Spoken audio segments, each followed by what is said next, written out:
Okay મિત્રો, આજે આપણે રિવિઝનમાં 11મા ધોરણનું ત્રીજું પ્રકરણ નું રિવિઝન કરીશું. તત્વોના નું આવર્તીય વર્ગીકરણ અને એના આવર્તીય ગુણધર્મો, મતલબ એના ગુણધર્મોમાં જોવા મળતો આપણને આવર્તીયતા. આવર્તનીયતા એટલે શું મિત્રો? આવર્તનીયતાનો મતલબ એવો છે કે ગુણધર્મોમાં જોવા મળતી સમાનતા, અથવા તો ઘટાડો થતો હોય તો ઘટાડો, કે વધારો થતો હોય તો વધારો. ગુણધર્મ કઈ રીતે બદલાય છે ટૂંકમાં, તો આ થિયરીની આજે આપણે વાત કરીએ. સૌથી પહેલી વાત મિત્રો આપણે એ કરીએ, આમ તો જ્યારે આ પ્રકરણની શરૂઆત થાય તમે લોકો 11મા ધોરણમાં આને વ્યવસ્થિત આનો ખ્યાલ મેળવેલો છે, પણ એમ છતાં થિયરી આધુનિક આવર્ત કોષ્ટક તરફ આપણે જઈએ છીએ એ પહેલાં આપણને ઘણા વૈજ્ઞાનિકોના મોડેલ આપેલા છે, એનો આપણે બહુ ઝડપથી અભ્યાસ કરવો પડે, એટલે તમે વાંચી લેજો. ત્યાર પછી આધુનિક આવર્ત કોષ્ટકની વાત આવે છે. આધુનિક આવર્ત કોષ્ટક એ 4 ગ્રુપમાં વહેંચાય છે: એસ વિભાગ, પી વિભાગ, ડી વિભાગ અને એફ વિભાગ. હવે કોઈ તત્વ ક્યારે એસ વિભાગનું હશે, ક્યારે પી વિભાગનું છે, ક્યારે ડી વિભાગનું છે. ટૂંકમાં કહું તો તત્વ આપ્યું હોય તો એનો સમૂહ અને આવર્ત મિત્રો તમે નક્કી કરી શકો છો. એવી રીતે સમૂહને આવર્ત આપ્યું હોય તો તત્વ હશે એ પણ તમે નક્કી કરી શકો છો. એનો આપણે ઉલ્લેખ અગાઉ કરેલો છે. મારે તમને અત્યારે ગુણધર્મોમાં આવર્તનીયતાની વાત કરવી છે. તો મિત્રો, આવર્તીય ગુણધર્મો છે એ આવર્ત કોષ્ટકમાં એક જ સમૂહ અને એક જ આવર્તમાં આવર્તીય જે ગુણધર્મો છે એના જો અભ્યાસની વાત કરીએ તો આપણે પરમાણ્વીય ત્રિજ્યાની વાત કરવાની થશે, ત્યાર પછી આયનીય ત્રિજ્યાની વાત કરવાની થશે, પછી આયનીકરણ એન્થાલ્પી,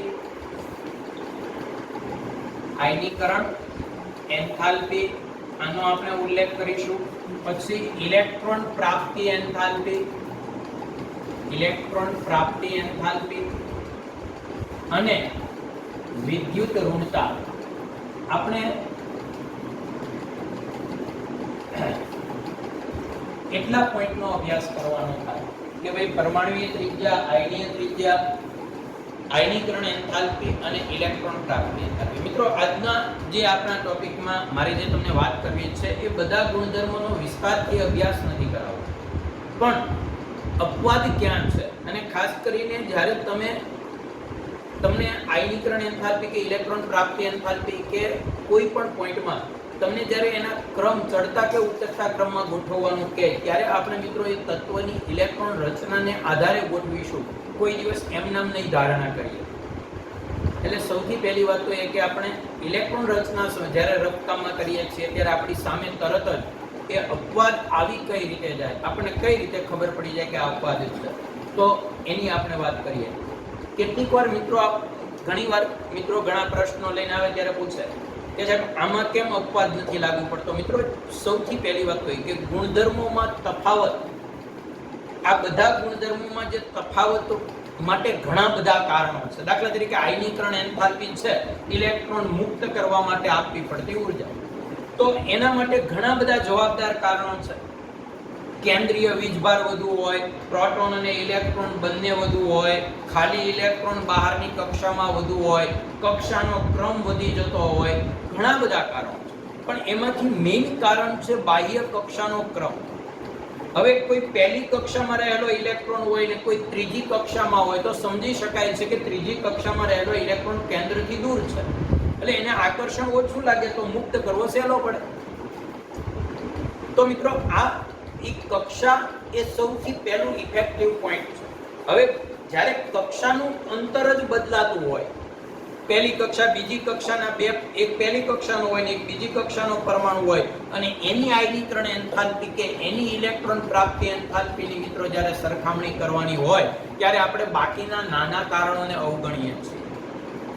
ત્યારે આપણે ઇલેક્ટ્રોનની સ્થાયીતાને કારણ કે કક્ષાનો ક્રમ જ આખો બદલાઈ ગયો મિત્રો, એટલે કેન્દ્રથી અંતર જ બદલાઈ ગયું, એટલે બાકીના કારણો બધા અહીંયા અવગણી શકાય. એટલે ખાસ તો કેટલાક મિત્રોને આ બધી ખબર હોય છે, પણ કયા કારણને ક્યારે જવાબદાર ગણવું એ મોટે ભાગે આપણે ભૂલ કરતા હોઈએ છીએ, અને એને આધારે ઘણી બધી વાર આપણે માર્ક્સ તોડતા હોઈએ છીએ. એટલે સૌથી પહેલા મિત્રો આપણે એ સમજીએ, હું થોડું તમને પરમાણ્વીય ત્રિજ્યા વિશે સમજાવીશ. પહેલા મિત્રો, પરમાણ્વીય ત્રિજ્યામાં કોઈ અપવાદ નથી. પરમાણુય ત્રિજ્યા આપણે કઈ રીતે શોધીએ બધાને તમને ખબર છે કે ભાઈ જ્યારે બે પરમાણુ સહસંયોજક બંધથી જોડાયેલા હોય, દાખલા તરીકે બે હાઇડ્રોજન છે, બે સમાન પરમાણુઓ સહસંયોજક બંધથી જોડાય ત્યારે આ બંને પરમાણુના કેન્દ્રો વચ્ચેનું અંતર માપી અને મિત્રો આપણે એના અડધા કરીએ એટલે બેની ત્રિજ્યા મળે, કારણ કે બેની ત્રિજ્યાનો સરવાળો એટલે કેન્દ્રો વચ્ચેનું અંતર છે. તો આ બંનેના જ્યારે તમે અડધા કરશો એટલે તમને પરમાણુય ત્રિજ્યા મળશે. અને આ બંને કેન્દ્રો વચ્ચેનું અંતર કેમ મપાય તો કે દ્રવ્યમાન સ્પેક્ટ્રોમીટરની મદદથી અથવા તો ક્ષ-કિરણ વિવર્તન ઉપરથી આપણે એ અંતર માપી શકીએ છીએ અને ત્યાર પછી એના અડધા કરશો એટલે તમને પરમાણુય ત્રિજ્યા મળશે. એવી રીતે ધાતુ હોય, ધારી લો કે મારી પાસે એક સોડિયમનો ટુકડો છે, તો ધાતુમાં સોડિયમના પરમાણુઓ એકબીજાની નજીક ગોઠવાયેલા હોય છે. તો ત્યારે કોઈ પણ નજીક ગોઠવાયેલા બે પરમાણુના કેન્દ્રો વચ્ચેનું અંતર માપીને એમાં પણ અડધા કરશો તો એ તમને ત્રિજ્યા મળશે. મિત્રો આને આપણે સહસંયોજક ત્રિજ્યા કહીએ છીએ, કારણ કે બે સહસંયોજક બંધથી જોડાયેલા પરમાણુના કેન્દ્રો વચ્ચેના અંતર ઉપરથી શોધીએ છીએ એટલે આ સહસંયોજક ત્રિજ્યા કહેવાય. અને ધાતુમાં બે પરમાણુ વચ્ચેના કેન્દ્રનું અંતર માપી એના અડધા કરીએ તો ત્યારે જે આપણને મળશે મિત્રો એને આપણે ધાત્વીય ત્રિજ્યા કહીએ છીએ. શું કહીએ છીએ? એને ધાત્વીય. બાકી ત્રિજ્યા માપવાનું આ રીતે. પણ હા, જો અલગ અલગ પરમાણુ હોય, દાખલા તરીકે તમને કહું એક હાઇડ્રોજન છે, એક ક્લોરીન છે, તો હાઇડ્રોક્લોરિક એસિડમાં હાઇડ્રોજન અને ક્લોરીન વચ્ચેનું અંતર માપી એના અડધા નથી કરાતા, કારણ કે બેનું પદ સરખું નથી. તો આના માટે આપણે સરખામણી, આ તો ખાલી એટલા માટે સમજાવું છું કે અણુ હોય ત્યારે ત્રિજ્યા કેમ નક્કી કરવી. બાકી મિત્રો આપણે સામાન્ય રીતે કોઈ એક આવર્ત કોષ્ટકમાં કોઈ એક સમૂહ કે કોઈ એક આવર્તમાં જઈએ છીએ ત્યારે તમારે એક વાત ખાસ ધ્યાનમાં રાખવાની છે કે આ બધા જ ગુણધર્મો છે મિત્રો એ એક જ પોઈન્ટ ઉપર આધારિત છે. બધા ગુણધર્મોનું મેઇન કારણ પહેલા આપણે સમજી લઈએ, આંતર આણ્વીય આકર્ષણ છે. જ્યાં આકર્ષણ વધે ત્યાં બધા ગુણધર્મો, કદ ઘટે એટલે બધા ગુણધર્મોના ફેરફાર થાય. આકર્ષણ ઘટે તો કદ વધે. ટૂંકમાં કહીએ તો આકર્ષણ એ જ અગત્યનું પરિબળ છે. હવે મિત્રો આકર્ષણ ક્યારે વધે અને ક્યારે ઘટે એનો પહેલા આપણે થોડો ઉલ્લેખ કરીએ. સૌથી પહેલી વાત આપણે સમજીએ કે કેન્દ્ર અને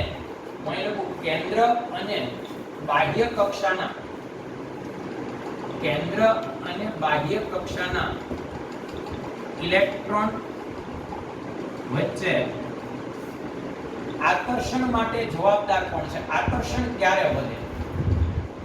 આકર્ષણ વધે ક્યારે એની વાત કરીએ. તો હું આકર્ષણ વધારવા તરફ જાય પછી ઘટાડવા તરફ જાય. તો મિત્રો આકર્ષણ ક્યારે વધે? તો સૌથી પહેલી વાત કે જો કેન્દ્રમાં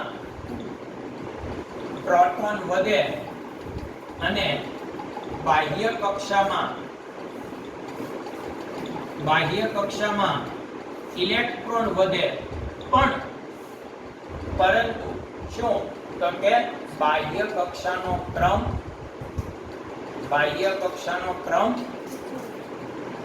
ના વધે અથવા એક જ હોય.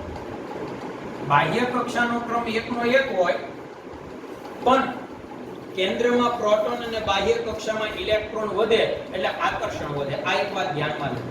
હું તમને એક ઉદાહરણથી સમજાવું. ધારી લો કે મારી પાસે અહીંયા આવર્ત બીજાના તત્વો છે, આવર્ત 2. એમાં સૌથી પહેલું તત્વ લિથિયમ છે, બરાબર, પછી બેરિલિયમ છે, પછી બોરોન છે, પછી કાર્બન, નાઇટ્રોજન, ઓક્સિજન, ફ્લોરિન અને નિયમ. આ રીતે છે. હવે તમે જોઈ શકો છો આની ઇલેક્ટ્રોન રચના હિલિયમ કોર 2s1, પછી હિલિયમ કોર બધામાં આવશે તો હું લખતો નથી. Helium core 2s2, helium core 2s2 2p1, પછી હિલિયમ કોર 2s2 અને 2p, helium core 2s2 2p3, પછી 2s2 2p4 અને 2s2 2p5 અને છેલ્લે નિયોનમાં 2s2 અને 2p6 આમ આવશે. હવે મિત્રો અહીં તમે જોઈ શકો છો કે પરમાણુ ક્રમાંક આ આવર્તમાં ડાબી સાઈડથી જમણી સાઈડ ઊંચે તો પરમાણુ ક્રમાંક વધે, અને પરમાણુ ક્રમાંક વધે એટલે કેન્દ્રમાં શું વધ્યું? પ્રોટોન વધ્યો. પછી બાહ્ય કક્ષામાં શું વધે છે? ઇલેક્ટ્રોન. જોઈ લો અહીંયા બાહ્ય કક્ષામાં 1 ઇલેક્ટ્રોન છે, અહીંયા 2 છે, અહીંયા કેટલા છે? 3 હું કક્ષા બોલું ત્યારે તમારે s ને p ને અલગ નથી પાડવાની. s ને p તો કક્ષક છે. કક્ષા એટલે બીજી કક્ષાના પછી બધા પ્રકાર સાથે લેવાના હોય. એટલે 1 ઇલેક્ટ્રોન 2 3 4 5 6 7 8 તમે જોઈ શકો છો કે કેન્દ્રમાં પ્રોટોન વધે છે અને બાહ્ય કક્ષામાં ઇલેક્ટ્રોન. અને મિત્રો કેન્દ્રમાં પ્રોટોન અને બાહ્ય કક્ષામાં ઇલેક્ટ્રોન વધે, પરંતુ બાહ્ય કક્ષાનો ક્રમ એનો એ જ છે. જોઈ લો 2 નો. આનો સીધો મતલબ શું થયો એ તો ખબર જ છે. ખબર ને તમને કે આવર્ત જેટલામાં હોય ને, કોઈ પણ તત્વ જેટલામાં આવર્તમાં હોય એટલાની એની બાહ્ય કક્ષા હોય. મેં તમને સમજાવેલું છે કે બાહ્ય કક્ષાનો ક્રમ એ જેના આવર્તનો ક્રમ હોય. બરાબર ને? તો મિત્રો અહીંયા તમે જોઈ શકો છો કે કેન્દ્રમાં પ્રોટોન અને બાહ્ય કક્ષામાં ઇલેક્ટ્રોન વધે છે, પણ બાહ્ય કક્ષાનો ક્રમ વધતો નથી. એનો મતલબ એવો થયો કે આગળ જતા મિત્રો આકર્ષણ શું થશે? વધે. બરાબર? આ પહેલી વાત છે, આકર્ષણ વધે. હવે આપણે બીજો પોઈન્ટ જોઈએ કે જો ખાલી કેન્દ્રમાં પ્રોટોન વધે,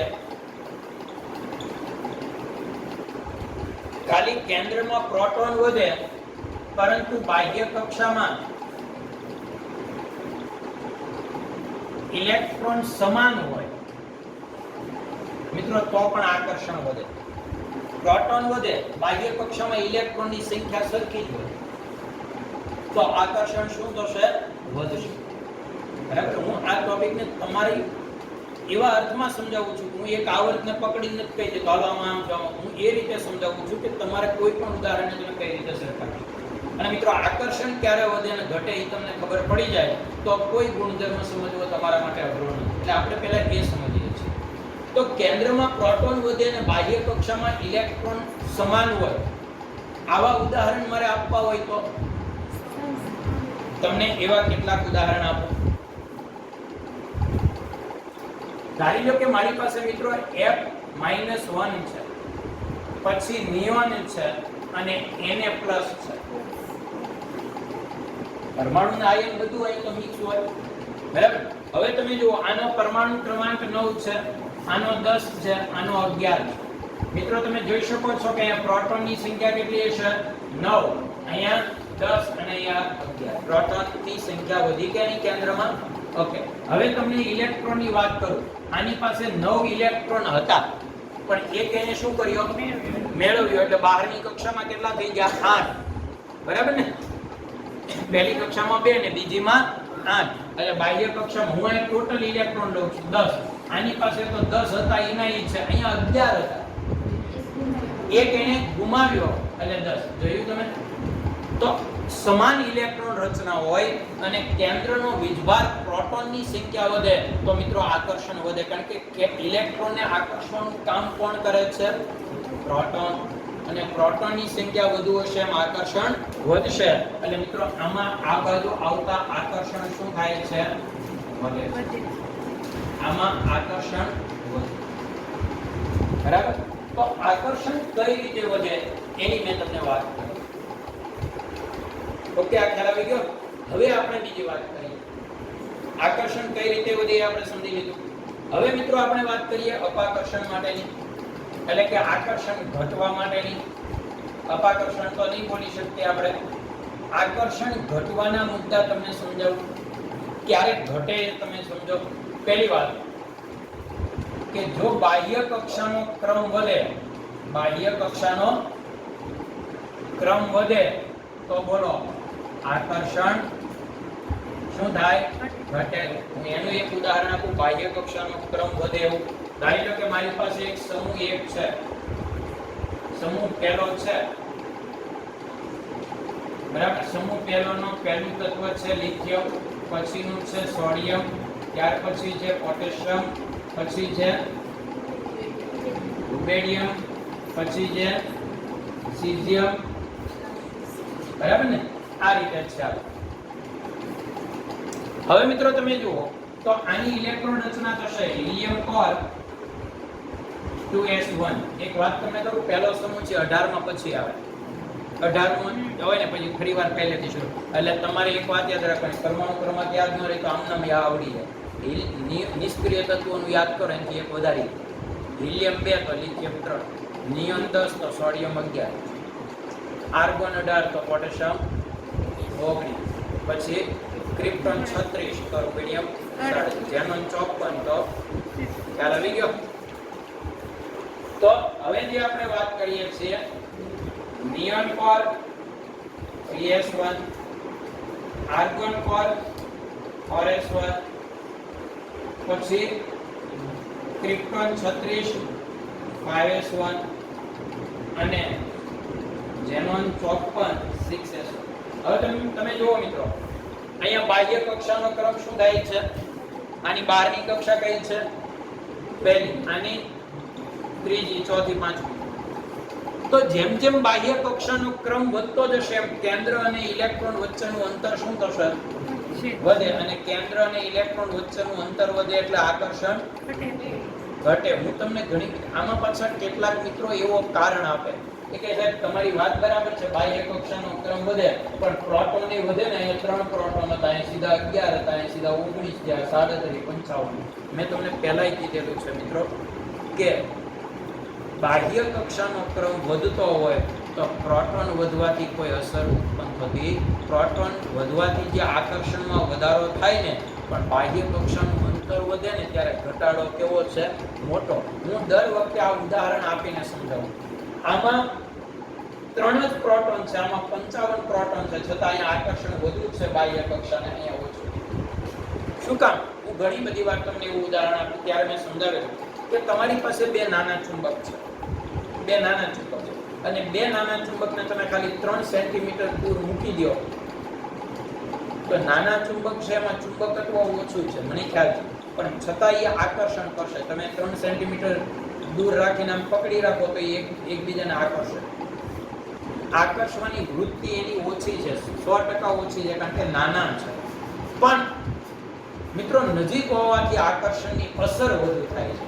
આકર્ષણ કરવાની વૃત્તિ ઓછી હોવા છતાં અસર વધુ થાય. અને 2 તમારી પાસે મોટા ચુંબક છે પણ એક આ ખૂણે રૂમમાં પડ્યું હોય ને એક રૂમના આ ખૂણે પડ્યું હોય તો ગમે એટલું આકર્ષણ હોય પણ અંતરને લીધે એ આકર્ષણની અસર કોઈ થતી નથી. આમાં મિત્રો એના જેવું છે.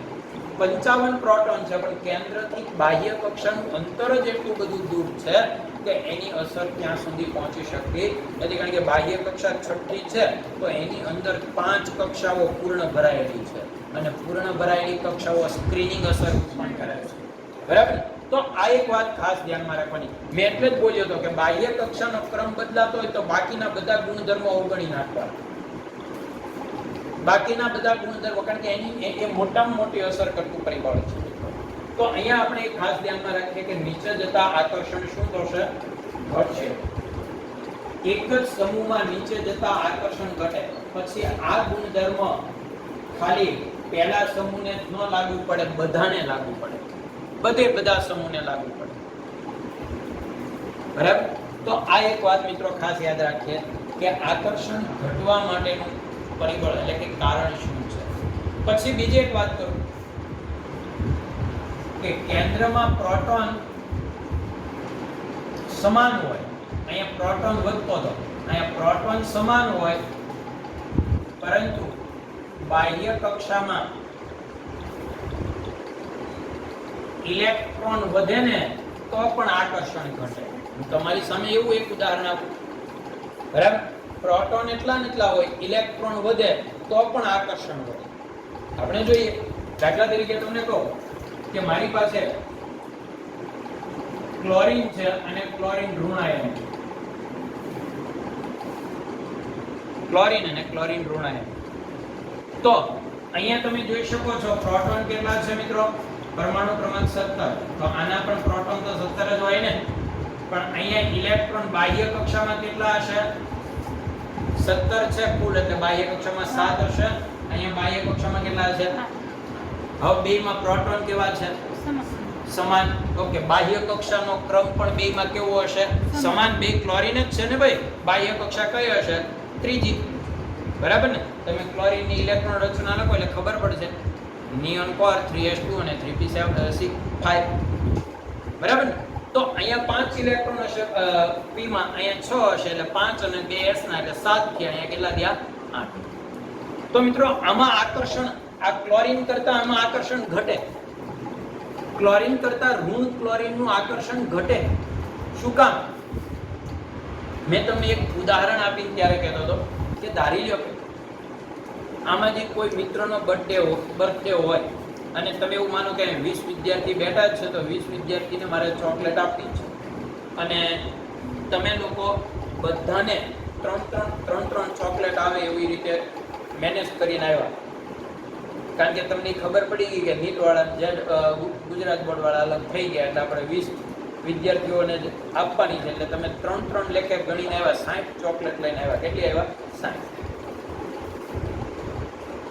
પણ બીજે દિવસે જ્યારે તમે ચોકલેટ લઈને ક્લાસમાં આવો અને સામેના 10 વિદ્યાર્થી અહીંયા આવીને બેઠી ગયા હોય, 30 થઈ ગયા હોય, તો દરેકને મળતી ચોકલેટ 3 મળવાની બદલે કેટલી મળે? હવે 2 જ મળશે.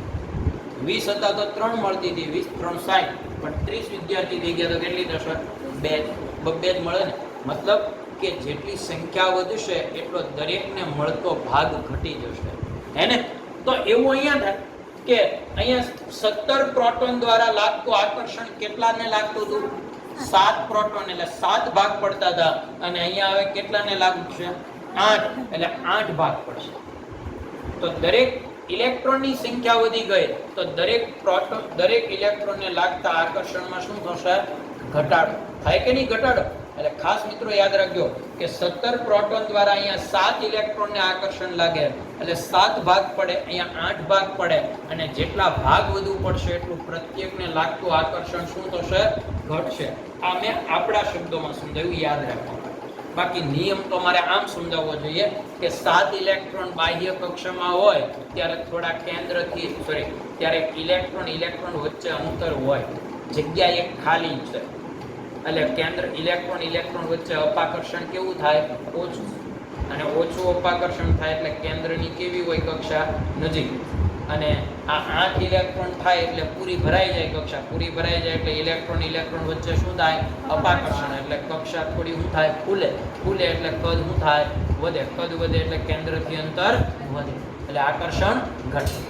પણ અમે તમને યાદ રાખવા માટે સમજાવ્યું કે 7 ને ભાગ પાડો, 17 પ્રોટોનને આપેલો આકર્ષણને 7 ભાગ પાડો અને 8 ભાગ પાડો તો દરેક ઇલેક્ટ્રોનને લાગતું આકર્ષણ ઘટે. તો મિત્રો ક્લોરીન કરતા ક્લોરીન ઋણ આયનમાં આકર્ષણ હંમેશા શું થાય? ઘટે. સમજાયું? એટલે આ એક વાત તમે જો આકર્ષણનો વધારો અને ઘટાડો સમજી લો તો મિત્રો કોઈ પણ ગુણધર્મ અઘરો નથી, કારણ કે પરમાણુય ત્રિજ્યા છે કોના ઉપર આધાર રાખે? આકર્ષણ ઉપર. આકર્ષણ વધુ એટલું કદ શું થાય? સંકોચાય, અને કદ સંકોચાય એટલી ત્રિજ્યા ઘટે. આકર્ષણ વધે એ ત્રિજ્યા ઘટે. એટલે મારે તમને હવે ખાલી એટલું જ સમજાવવાનું છે કે આ પરમાણુય ત્રિજ્યા એ આકર્ષણના વ્યસ્ત છે. આકર્ષણનું કેવું હોય? વ્યસ્ત હોય. હવે આકર્ષણ વધશે એટલે પરમાણુય ત્રિજ્યા ઘટશે, કારણ કે આકર્ષણ વધે એટલે કક્ષા શું થાય? સંકોચાય, એટલે કદ શું થશે? ઘટે. અને કોઈ પરમાણુનું કદ ઘટે એટલે ત્રિજ્યા પણ શું થવાની છે? ઘટવાની. પછી એવી રીતે આયનીય ત્રિજ્યા પણ મિત્રો એ જ નિયમ, એમાં પણ આકર્ષણથી વ્યસ્ત જશે. પછી આયનીકરણ એન્થાલ્પીમાં શું થશે? તો કે આયનીકરણ એન્થાલ્પી એટલે શું? યાદ કરો વ્યાખ્યા. ઇલેક્ટ્રોન મુક્ત કરવા માટે આપવી પડતી પરમાણુમાંથી બાહ્ય કક્ષામાં રહેલા ઇલેક્ટ્રોનને મુક્ત કરવા માટે આપવી પડતી ઊર્જા. તો એનો મતલબ એવો થયો ને મિત્રો કે મુક્ત કરવા માટે ઓછી ઊર્જા ક્યારે આપવી પડે? જ્યારે મુક્ત કરવો સહેલો હોય ત્યારે. અને મુક્ત કરવો સહેલો ક્યારે હોય? આકર્ષણ ઓછું હોય. મતલબ આકર્ષણ ઓછું એમ આયનીકરણ એન્થાલ્પી ઓછી. કેમ? તો કે આકર્ષણ ઓછું એમ મુક્ત કરવો સહેલો, ઓછી ઊર્જાથી મુક્ત થઈ શકે, હે ને? એટલે આ આયનીકરણ એન્થાલ્પી છે એ આકર્ષણના સમપ્રમાણમાં છે. જ્યાં આકર્ષણ ઓછું ત્યાં મુક્ત કરવો સહેલો, મતલબ ઊર્જા ઓછી, આપવી પડતી ઊર્જા ઓછી. ત્યાર પછીની વાત તમને કરું તો ઇલેક્ટ્રોન પ્રાપ્તિ એન્થાલ્પી. એમાં આકર્ષણ વધુ ત્યાં ફાયદો થાય, કારણ કે ઇલેક્ટ્રોન પ્રાપ્તિ એન્થાલ્પી એટલે શું? તો કે કોઈ પણ પરમાણુ જ્યારે ઇલેક્ટ્રોન મેળવે ત્યારે એને મુક્ત કરેલી ઊર્જા, ઇલેક્ટ્રોન મેળવે ત્યારે મુક્ત કરેલી મિત્રો મેળવવો સહેલો ક્યારે પડે? આકર્ષણ વધારે. જો ગુમાવવામાં આકર્ષણ ઓછું હોય એમ ફાયદો, કારણ કે આકર્ષણ ઓછું હોય એમ ગુમાવવો સહેલો. પણ મેળવવો હોય ત્યારે આકર્ષણ વધુ હોય એમ ફાયદો થાય ને. તો આકર્ષણ જેમ વધારે એમ મેળવવો સહેલો, બરાબર ને? એટલે આકર્ષણ જેમ વધે એમ મેળવવો સહેલો, અને જેટલો મેળવવો સહેલો હોય ને એમ મિત્રો ઇલેક્ટ્રોન પ્રાપ્તિ એન્થાલ્પીનું ઋણ મૂલ્ય વધુ. સાંભળજો કાન ખોલીને, ઋણ મૂલ્ય વધુ. કારણ કે આ જ્યારે ટોપિક હું સમજાવતો ત્યારે હું ભાર દઈને તમને સમજાવતો હતો કે ઋણ મૂલ્ય શું કામ. તમે એકવાર ફરીવાર આ ટોપિક સમજી લો, કારણ કે અહીંયા બે રીતે પ્રશ્ન પૂછે, લગભગ મોટાભાગના વિદ્યાર્થીઓ ભૂલ કરે છે.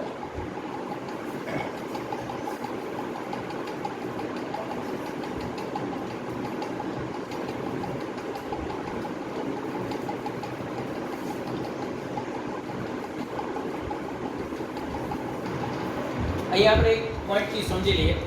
ધારી લો કે હું એમ કહું કે ભાઈ મારી પાસે કોઈ એક તત્વ છે, હાલો x તત્વ છે, બરાબર?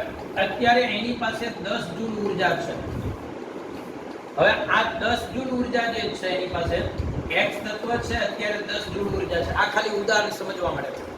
ઈ ઇલેક્ટ્રોન મેળવી અને ઋણાયન બનવા માંગે છે, મતલબ ઇલેક્ટ્રોન મેળવવા માંગે છે. તો એની પાસે સંગ્રહાયેલી જે ઊર્જા હશે એ ઇલેક્ટ્રોનને આકર્ષવા માટે થોડીક ઊર્જા એ શું કરશે? એ વાપરશે. એમાં ઇલેક્ટ્રોનને ખેંચવા માટે થોડી ઊર્જા વાપરશે. પણ આકર્ષણ વધુ હશે તો એને પોતાની ઊર્જા વાપરવી ઓછી પડશે. ઓછી ઊર્જા એ ઇલેક્ટ્રોન. એટલે ધારી લો કે આમાં આકર્ષણ વધુ છે એમ સમજો, આ તત્વમાં આકર્ષણ વધારે છે એમ સમજો. હવે આકર્ષણ વધુ હોય તો ખાલી એની એક જ જૂલ ઇલેક્ટ્રોન ઊર્જા ધારી લો કે એને ઇલેક્ટ્રોનને ખેંચવા માટે વાપરી, તો બાકીની સ્પેરમાં એની પાસે હવે કેટલી પડી રહી? હવે આ 9 જૂલ ઊર્જા જે પડી રહી એ રાખી નહીં મૂકે, એ વધારાની ઊર્જા છેલ્લે શું કરી દેશે? મુક્ત. એટલે મિત્રો એક વાત યાદ રાખો કે કોઈ પણ પરમાણુ પાસે જે ઊર્જા હોય એમાંથી ઇલેક્ટ્રોનને આકર્ષ્યા પછી જે વધે ને એ ઊર્જા એ મુક્ત કરે, અને એ ઊર્જાને ઇલેક્ટ્રોન પ્રાપ્તિ થાય. એટલે કોઈ પણ પરમાણુ જ્યારે ઇલેક્ટ્રોન મેળવે ત્યારે એની મુક્ત કરેલી ઊર્જા જે ઇલેક્ટ્રોન પ્રાપ્તિ એન્થાલ્પી છે, એટલે આ 9 જૂલ ઊર્જા શું કરી શકે? મુક્ત કરશે. અને કોઈ પણ પરમાણુ ઇલેક્ટ્રોન મુક્ત કરે એટલે ઊર્જા મુક્ત કરે ત્યારે મિત્રો આપણે એને શું કહીએ છીએ? બોલો તો. ત્યારે આપણે શેના વડે દર્શાવીએ છીએ? મુક્ત કરે એટલે માઈનસ નિશાની વડે દર્શાવીએ ને. શેના વડે દર્શાવીએ છીએ? માઈનસ, બરાબર ને? એટલે ઇલેક્ટ્રોન ગ્રાહી ઊર્જા, એટલે આપણે એના માટે શું સંકેત વાપરીએ છીએ? ડેલ્ટા ઈ કહીએ છીએ ને. ઇલેક્ટ્રોન મેળવે ત્યારે એને મુક્ત કરે.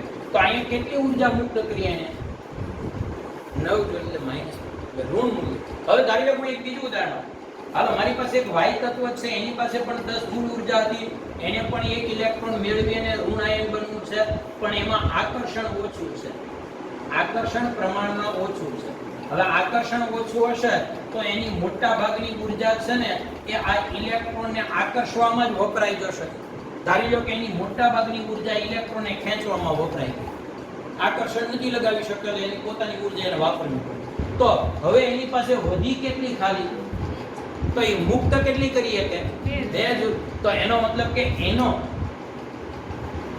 એની ઇલેક્ટ્રોન પ્રાપ્તિ એન્થાલ્પી ખાલી 2 જૂલ જ હોય. એટલે તમે જુઓ ઋણ મૂલ્ય કોનું મોટું છે? એટલે કોને વધુ ઊર્જા મુક્ત કરી? જેને મેળવવો સહેલો હતો. સમજાયું તમને? જેને મેળવવો સહેલો હતો એની ઋણ ઊર્જા એટલે ઇલેક્ટ્રોન પ્રાપ્તિ એન્થાલ્પીનું ઋણ મૂલ્ય, ઋણ મૂલ્ય તો બોલજો, ઋણ મૂલ્ય એનું મોટું. અને એ વ્યાખ્યા આપણા મગજમાં હોવી જોઈએ કે કોઈ પણ પરમાણુ ઇલેક્ટ્રોન સ્વીકારે ત્યારે એને મુક્ત કરેલી ઊર્જા. હવે યાદ રાખજો કે આકર્ષણ વધુ હોય એમ મેળવવો સહેલો, અને મેળવવો સહેલો એમ की ઊર્જા વધારે મુક્ત કરી શકે, મતલબ એની ઇલેક્ટ્રોન પ્રાપ્તિ એન્થાલ્પીનું ઋણ મૂલ્ય. ઓકે, આવડશે હવે? હવે મિત્રો તમને હું દર વખતે ઋણ મૂલ્ય શું કામ બોલું એનું કારણ તમને ઘણી બધી વાર આ લોકો એમ કહે કે ઇલેક્ટ્રોન પ્રાપ્તિ એન્થાલ્પીનું મૂલ્ય ના ચડતા ક્રમમાં ગોઠવો, ઋણ મૂલ્ય ન બોલે. તો મિત્રો જ્યાં ઋણ મૂલ્ય જે મોટું હોય કિંમત કેવી કહેવાય? નાની કહેવાય. અને જ્યાં ઋણ મૂલ્ય નાનું હોય કિંમત કેવી કહેવાય? મોટી. તો ત્યાં પાછા આપણે બઠ્ઠા થઈ જઈએ. સમજ્યા તમે આખી વાત? એટલે ઋણ મૂલ્ય શું છે એ ખાસ યાદ રાખો. આપણે ઋણ મૂલ્ય જ યાદ રાખવાનું, પેલું યાદ નહીં રાખવાનું. કારણ કે ઋણ મૂલ્ય આપણા મગજમાં બેઠી જશે કે જ્યાં એટલે આકર્ષણ વધુ ત્યાં મેળવવો સહેલો, મેળવવો સહેલો ત્યાં ઋણ મૂલ્ય વધારે. પછી જ્યારે આપણને ઋણ શબ્દ ન મૂકે ને એમને પૂછે તો આપણે ઋણ મૂલ્યને આધારે પહેલા ગોઠવી નાખવાનું, પછી ઊંધું કરી નાખવાનું. કારણ કે ઋણ મૂલ્ય જ્યાં વધારે છે ત્યાં કિંમત કેવી કહેવાય? નાની કહેવાય. સમજાયું? એટલે આ એક વાત તમારે ખાસ મિત્રો ધ્યાનમાં રાખવાની છે. તો અહીંયા આપણે ઇલેક્ટ્રોન પ્રાપ્તિ એન્થાલ્પી નું ઋણ મૂલ્ય એ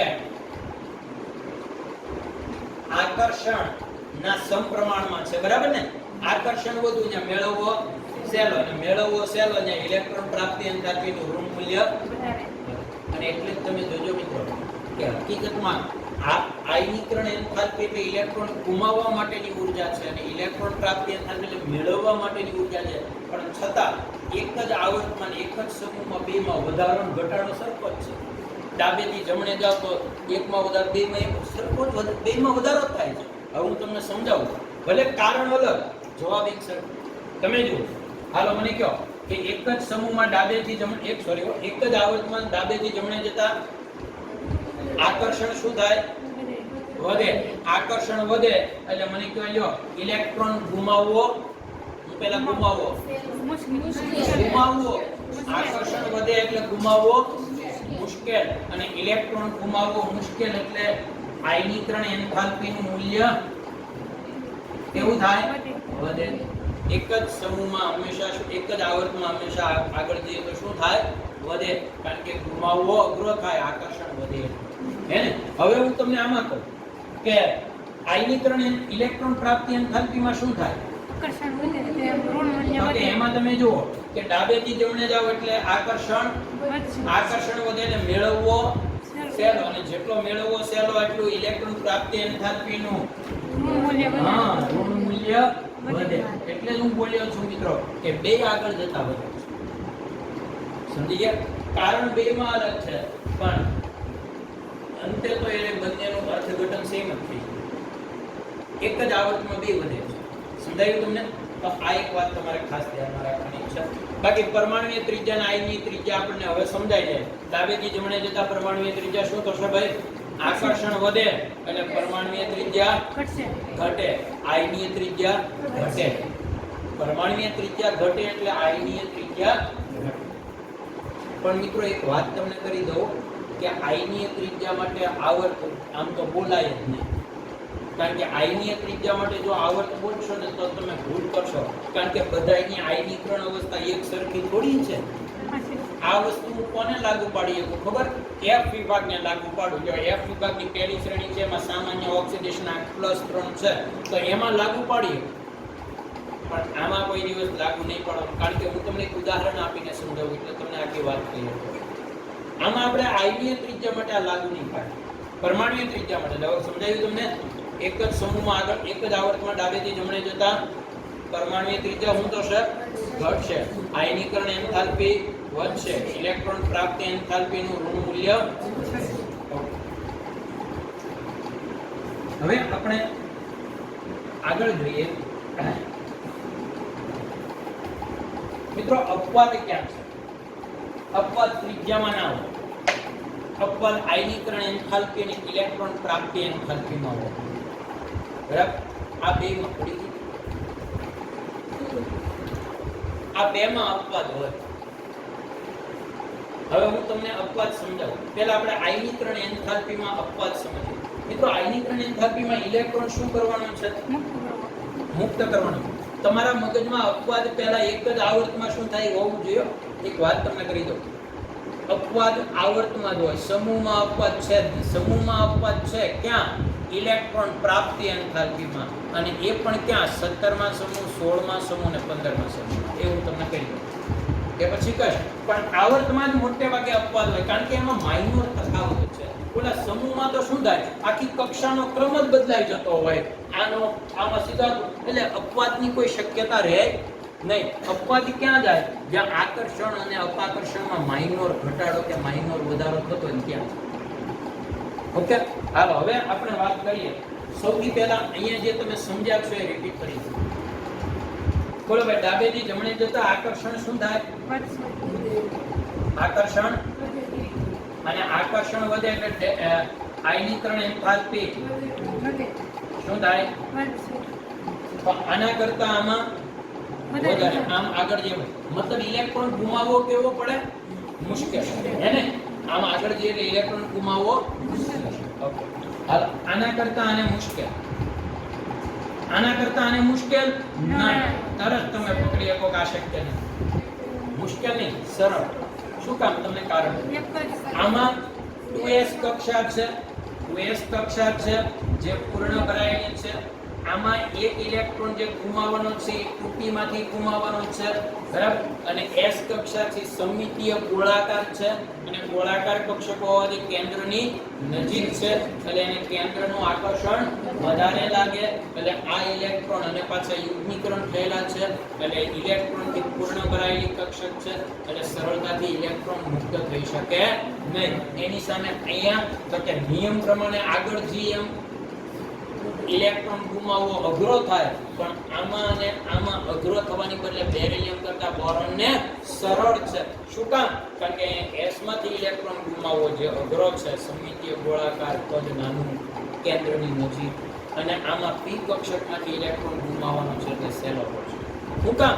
તો કે p કક્ષક 3 અવસ્થામાં સૌથી વધુ સ્થાયી હોય, કાં ખાલી હોય, કાં અર્ધપૂર્ણ અવસ્થા હોય, અને કાપૂર્ણ અવસ્થા. આ 3 અવસ્થા સૌથી વધુ સ્થાયી અવસ્થા છે.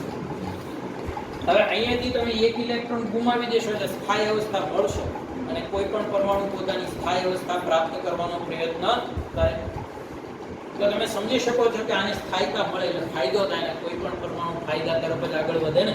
એનો મતલબ એવો થયો કે આગળ જતા આયનીકરણ એન્થાલ્પીનું મૂલ્ય વધતું હતું, પણ અહીંયા વધવાને બદલે શું થયું? આ પહેલો અપવાદ. કયા સમૂહમાં અપવાદ છે? બીજા અને 13 માં. બરાબર ને ભાઈ? આ આવર્ત બીજો છે, પણ આ બીજા આવર્તની પહેલી અરોળ એટલે કોણ? પહેલો સમૂહ. આ બીજો સમૂહ. આ એ તો પછી આપણને ખબર હોવી જોઈએ ને. હવે બીજા અને 13 માં માપવા છે મિત્રો. બીજા અને 13 માં ખાલી બીજા આવર્તમાં જ અપવાદ ન હોય, પછી આ બેરિલિયમની નીચેનું મેગ્નેશિયમ અને બોરોનની નીચેના એલ્યુમિનિયમમાં પણ આ જ અપવાદ આવે. સમજાયું? આની નીચેનું તત્વ અને આની નીચેના તત્વમાં પણ આ જ અપવાદ આવે. ઓકે, આ ક્લિયર થઈ ગયું હવે? એટલે જ્યારે તમે ઇલેક્ટ્રોન પ્રાપ્તિ થતી હોય કે ઇલેક્ટ્રોન આયનીકરણ એન્થાલ્પી, ઇલેક્ટ્રોન રચના જોઈને જ આપણે અર્થઘટન કરવાનું, એટલે ભૂલ નહીં. ઓકે, હવે આના કરતા આને સહેલો પડશે. યસ, સહેલો પડશે. આના કરતા આને ગુમાવવો સહેલો પડશે. આના કરતા આને આ કાર્બનને તો સહેલો જ પડે ને આની કરતા, બરાબર? એટલે ટૂંકમાં કાર્બન કરતા નાઇટ્રોજનને અઘરો પડે. યસ, પણ નાઇટ્રોજન અને ઓક્સિજનમાં પાછો અપવાદ છે. તમને દેખાય આવે એવો અપવાદ છે. અહીંયા p માંથી ઇલેક્ટ્રોન ગુમાવો તો p માં 3 ઇલેક્ટ્રોન છે, અર્ધપૂર્ણ અવસ્થા છે. જે સ્થાયી અવસ્થા છે, અર્ધપૂર્ણ અવસ્થા નાઇટ્રોજન વિકવા માંગશે નહીં. અને એની સામે તમે જુઓ તો આમાં 4 ઇલેક્ટ્રોન છે, એટલે એક ઇલેક્ટ્રોન વધારાનો છે. ઉલટાનો ઇલેક્ટ્રોન ગુમાવવાથી ફાયદો થશે. થાય કે નહીં ફાયદો? એટલે નાઇટ્રોજન કરતા ઓક્સિજનમાં ઇલેક્ટ્રોન પ્રાપ્તિ એન્થાલ્પીનું મૂલ્ય વધશે નહીં. સોરી, આયનીકરણ એન્થાલ્પીનું મૂલ્ય વધશે નહીં. સમજાયું? કારણ કે ગુમાવવો સહેલો. બાકી તો પછી કન્ટિન્યુ અઘરું જ પડે. એટલે બે જગ્યાએ અપવાદ છે, બીજા અને 13 માં, અને 15 અને પછી આ 15 ને 16 માં નીચે જોવા મળે. ઓ ભાઈ, ફોસ્ફરસ અને આની નીચેના સલ્ફરમાં જોવા મળે. એ અપવાદ તો પછી કન્ટિન્યુ ને. સમજાયું? તો આ એક વાત તમારે ખાસ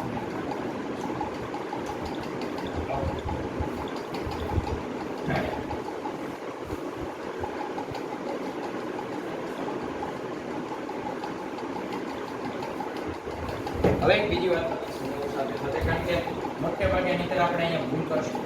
નાઇટ્રોજનનો પરમાણુ ક્રમાંક 7, ઓક્સિજનનો 8.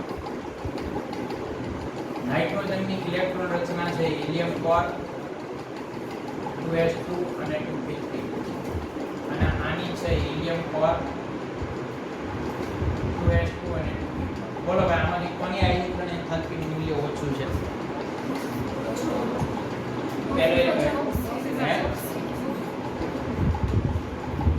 બોલો, હાલો, મારે અહીંથી એક ઇલેક્ટ્રોન ગુમાવો. આની પ્રથમ આયનીકરણ એન્થાલ્પી ડેલ્ટા IH1 તો આને પણ ડેલ્ટા IH1. પહેલો ઇલેક્ટ્રોન ગુમાવો ક્યાં સહેલો પડશે?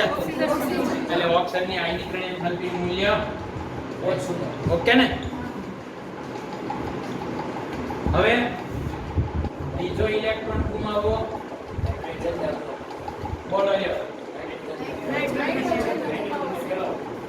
હવે અહીંથી એક ગુમાવો, પહેલો ઇલેક્ટ્રોન ગુમાવવો આને અઘરો પડતો હતો. આપણે સમજી શકીએ શું કામ અઘરો પડતો હતો, મેં કારણ આપ્યું. હવે ધાર્યો કે આને એક ઇલેક્ટ્રોન ગુમાવી દીધો, ધન બની ગયો. આને એક ગુમાવ્યો, ધન બની ગયો.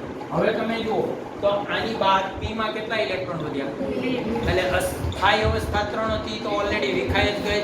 એટલે હવે એને ગુમાવવામાં કઈ વાંધો નથી, અને આને સ્થાયી અવસ્થા મળી છે એટલે એ ગુમાવવાનો હવે ટ્રાય કરશે નહીં. એટલે બીજામાં પાછું ઊંધું થઈ જાય, નાઇટ્રોજનને સહેલો પડે.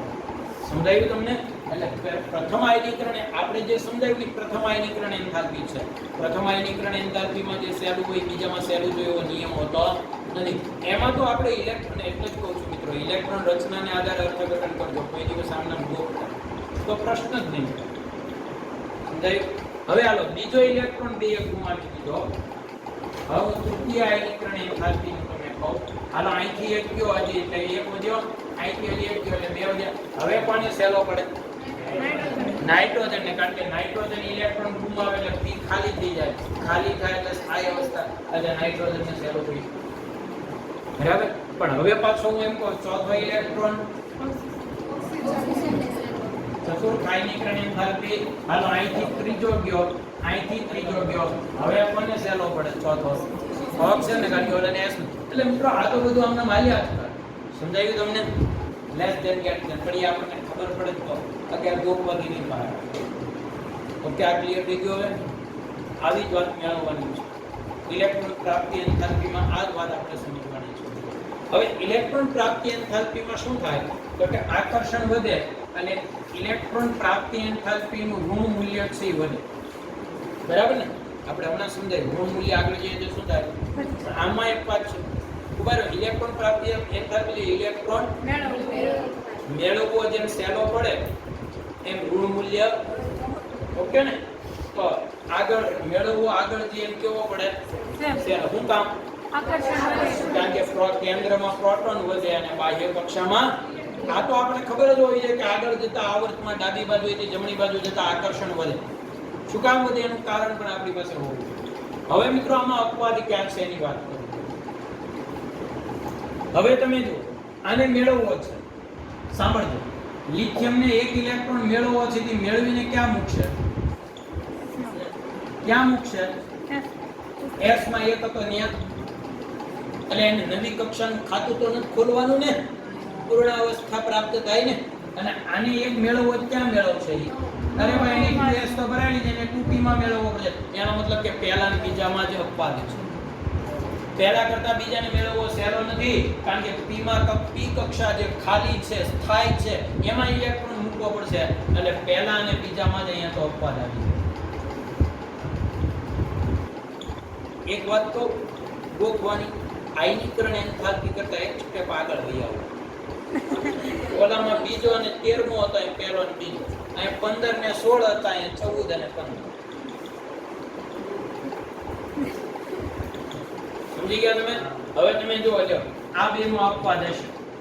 શું કામ અપવાદ છે? તો કે આને એક ઇલેક્ટ્રોન મેળવે એટલે સ્થાયી અવસ્થા મળે એમ છે. મળશે કે નહીં?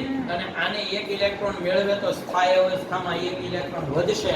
મતલબ કે યુગ્મીકરણ કરવું પડશે, એટલે એને મેળવવો સહેલો કહેવાય. સમજાયું તમને?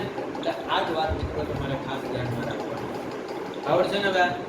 તો અપવાદ આ રીતે આપણે પછી મેં તમને કીધું કે આ 14 અને 15 માં અપવાદ છે, તો એ અપવાદ 32 સુધી નીચે ચાલે. આની નીચેનું સિલિકોન આની નીચેનો ફોસ્ફરસ વચ્ચે પણ આનો આ જ અપવાદ હશે. સમજી ગયા તમે? એમાં કોઈ ફેર પડવાનો ઓકે. આ ક્લિયર થઈ ગયો હવે કઈ રીતે અપવાદ છે ખબર પડી ગઈ?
હાલો મિત્રો, અહીંયા તમારી સામે છે કાર્બન, નાઇટ્રોજન, ઓક્સિજન અને સિલિકોન ને આયનીકરણ એન્થાલ્પીના ચડતા ક્રમમાં ગોઠવો.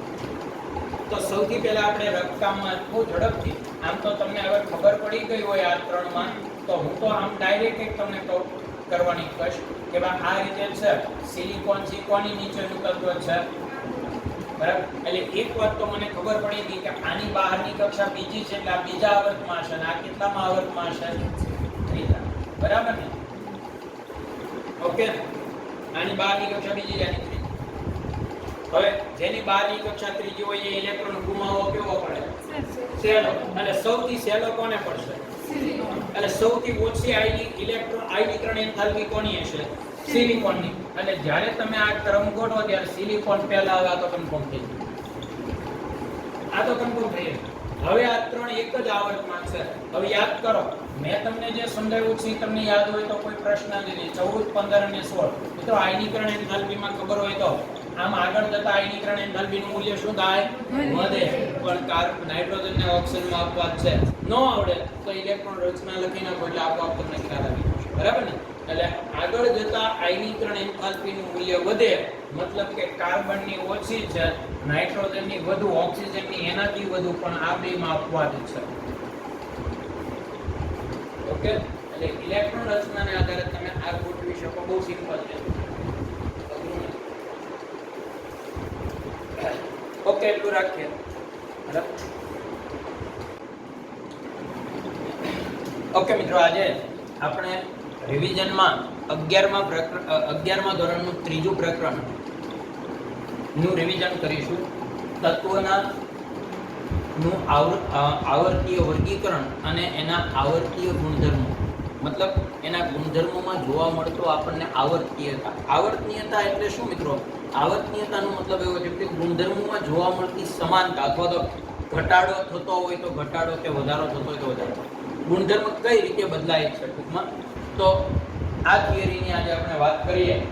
સૌથી પહેલી વાત મિત્રો આપણે એ કરીએ, આમ તો જ્યારે આ પ્રકરણની શરૂઆત થાય તમે લોકો 11મા ધોરણમાં આને વ્યવસ્થિત આનો ખ્યાલ મેળવેલો છે, પણ એમ છતાં થિયરી આધુનિક આવર્ત કોષ્ટક તરફ આપણે જઈએ છીએ એ પહેલા આપણને ઘણા વૈજ્ઞાનિકોના મોડેલ આપેલા છે, એનો આપણે બહુ ઝડપથી અભ્યાસ કરવો પડે, એટલે તમે વાંચી લેજો. ત્યાર પછી આધુનિક આવર્ત કોષ્ટકની વાત આવે છે. આધુનિક આવર્ત કોષ્ટક એ 4 ગ્રુપમાં વહેંચાય છે: એસ વિભાગ, પી વિભાગ, ડી વિભાગ અને એફ વિભાગ. હવે કોઈ તત્વ ક્યારે એસ વિભાગનું હશે, ક્યારે પી વિભાગનું છે, ક્યારે ડી વિભાગનું છે. ટૂંકમાં કહું તો તત્વ આપ્યું હોય તો એનો સમૂહ અને આવર્ત મિત્રો તમે નક્કી કરી શકો છો. એવી રીતે સમૂહને આવર્ત આપ્યું હોય તો તત્વ હશે એ પણ તમે નક્કી કરી શકો છો. એનો આપણે ઉલ્લેખ અગાઉ કરેલો છે. મારે તમને અત્યારે ગુણધર્મોમાં આવર્તનીયતાની વાત કરવી છે. તો મિત્રો આવર્તીય ગુણધર્મો છે એ આવર્ત કોષ્ટકમાં એક જ સમૂહ અને એક જ આવર્તમાં આવર્તીય જે ગુણધર્મો છે એના જો અભ્યાસની વાત કરીએ તો આપણે પરમાણ્વીય ત્રિજ્યાની વાત કરવાની થશે, ત્યાર પછી આયનીય ત્રિજ્યાની વાત કરવાની થશે, પછી આયનીકરણ એન્થાલ્પી, આયનીકરણ એન્થાલ્પી આનો આપણે ઉલ્લેખ કરીશું. પછી ઇલેક્ટ્રોન પ્રાપ્તિ એન્થાલ્પી, ઇલેક્ટ્રોન પ્રાપ્તિ એન્થાલ્પી અને વિદ્યુત ઋણતા. આપણે એટલા પોઈન્ટનો અભ્યાસ કરવાનો થાય કે ભાઈ પરમાણુય ત્રિજ્યા, આયનીય ત્રિજ્યા, આયનીકરણ એન્થાલ્પી અને ઇલેક્ટ્રોન પ્રાપ્તિ એન્થાલ્પી. મિત્રો આજના જે આપણા ટોપિકમાં મારી જે તમને વાત કરવી છે એ બધા ગુણધર્મોનો વિસ્તારથી અભ્યાસ નથી કરાવવો, પણ અપવાદ ક્યાં છે અને ખાસ કરીને જ્યારે તમને આયનીકરણ એન્થાલ્પી કે ઇલેક્ટ્રોન પ્રાપ્તિ એન્થાલ્પી કે કોઈ પણ પોઈન્ટમાં તમને જ્યારે એના ક્રમ ચડતા કે ઉતરતા ક્રમમાં ગોઠવવાનું કહે ત્યારે આપણે મિત્રો એ તત્વની ઇલેક્ટ્રોન રચનાને આધારે ગોઠવીશું, કોઈ દિવસ એમ નામ નહીં ધારણા કરીએ. એટલે સૌથી પહેલી વાત તો એ કે આપણે ઇલેક્ટ્રોન રચના જ્યારે રફકામમાં કરીએ છીએ ત્યારે આપણી સામે તરત જ એ અપવાદ આવી કઈ રીતે જાય, આપણને કઈ રીતે ખબર પડી જાય કે આ અપવાદ છે, તો એની આપણે વાત કરીએ. કેટલીક વાર મિત્રો મિત્રો ઘણા પ્રશ્નો લઈને આવે ત્યારે પૂછે કે સાહેબ આમાં કેમ અપવાદ નથી લાગુ પડતો. મિત્રો સૌથી પહેલી વાત તો એ કે ગુણધર્મોમાં તફાવત, આ બધા ગુણધર્મોમાં જે તફાવત માટે ઘણા બધા કારણો છે. દાખલા તરીકે આયનીકરણ એન્થાલ્પી છે, ઇલેક્ટ્રોન મુક્ત કરવા માટે આપવી પડતી ઉર્જા, તો એના માટે ઘણા બધા જવાબદાર કારણો છે. કેન્દ્રીય વીજભાર વધુ હોય, પ્રોટોન અને ઇલેક્ટ્રોન બંને વધુ હોય, ખાલી ઇલેક્ટ્રોન બહારની કક્ષામાં વધુ હોય, કક્ષાનો ક્રમ વધી જતો હોય, ઘણા બધા કારણો છે. પણ એમાંથી મેઇન કારણ છે બાહ્ય કક્ષાનો ક્રમ. હવે કોઈ પહેલી કક્ષામાં રહેલો ઇલેક્ટ્રોન હોય ને કોઈ ત્રીજી કક્ષામાં હોય તો સમજી શકાય છે કે ત્રીજી કક્ષામાં રહેલો ઇલેક્ટ્રોન કેન્દ્રથી દૂર છે, એટલે એને આકર્ષણ ઓછું લાગે તો મુક્ત કરવો સહેલો પડે. તો મિત્રો આ એક કક્ષા એ સૌથી પહેલું ઇફેક્ટિવ પોઈન્ટ છે. હવે જ્યારે કક્ષાનું અંતર જ બદલાતું હોય, પહેલી કક્ષા બીજી કક્ષાના બે, એક પહેલી કક્ષાનો હોય ને એક બીજી કક્ષાનો પરમાણુ હોય અને એની આયનીકરણ એન્થાલ્પી કે એની ઇલેક્ટ્રોન પ્રાપ્તિ એન્થાલ્પીની મિત્રો જ્યારે સરખામણી કરવાની હોય ત્યારે આપણે બાકીના નાના કારણોને અવગણીએ છીએ. ત્યારે આપણે ઇલેક્ટ્રોનની સ્થાયીતાને કારણ કે કક્ષાનો ક્રમ જ આખો બદલાઈ ગયો મિત્રો, એટલે કેન્દ્રથી અંતર જ બદલાઈ ગયું, એટલે બાકીના કારણો બધા અહીંયા અવગણી શકાય. એટલે ખાસ તો કેટલાક મિત્રોને આ બધી ખબર હોય છે, પણ કયા કારણને ક્યારે જવાબદાર ગણવું એ મોટે ભાગે આપણે ભૂલ કરતા હોઈએ છીએ અને એને આધારે ઘણી બધી વાર આપણે માર્ક્સ તોડતા હોઈએ છીએ. એટલે સૌથી પહેલા મિત્રો આપણે એ સમજીએ, હું થોડું તમને પરમાણુય ત્રિજ્યા વિશે સમજાવીશ. પહેલા મિત્રો પરમાણુય ત્રિજ્યામાં કોઈ અપવાદ નથી. પરમાણુય ત્રિજ્યા આપણે કઈ રીતે શોધીએ બધાને તમને ખબર છે કે ભાઈ જ્યારે બે પરમાણુ સહસંયોજક બંધથી જોડાયેલા હોય, દાખલા તરીકે બે હાઇડ્રોજન છે, બે સમાન પરમાણુઓ સહસંયોજક બંધથી જોડાય ત્યારે આ બંને પરમાણુના કેન્દ્રો વચ્ચેનું અંતર માપી અને મિત્રો આપણે એના અડધા કરીએ એટલે બેની ત્રિજ્યા મળે, કારણ કે બેની ત્રિજ્યાનો સરવાળો એટલે કેન્દ્રો વચ્ચેનું અંતર છે. તો આ બંનેના જ્યારે તમે અડધા કરશો એટલે તમને પરમાણુય ત્રિજ્યા મળશે.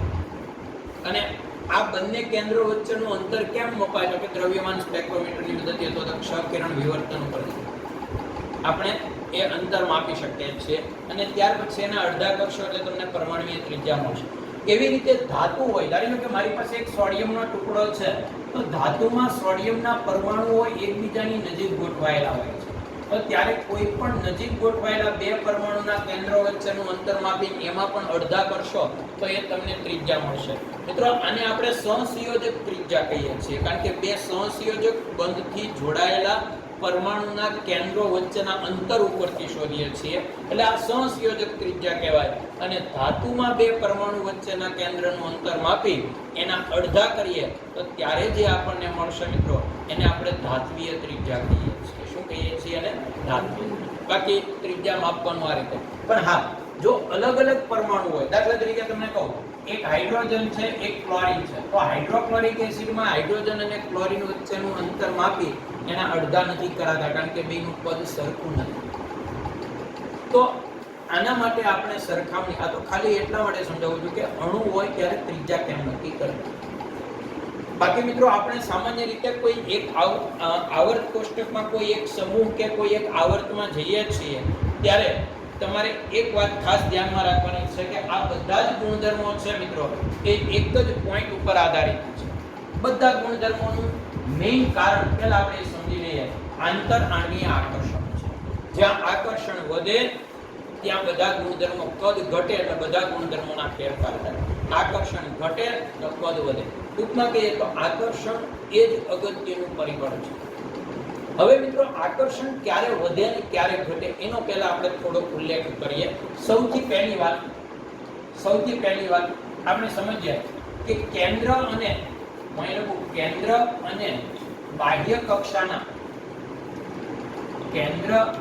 બાહ્ય કક્ષાના ઇલેક્ટ્રોન વચ્ચે આકર્ષણ માટે જવાબદાર કોણ છે? આકર્ષણ ક્યારે વધે? આકર્ષણ વધે ક્યારે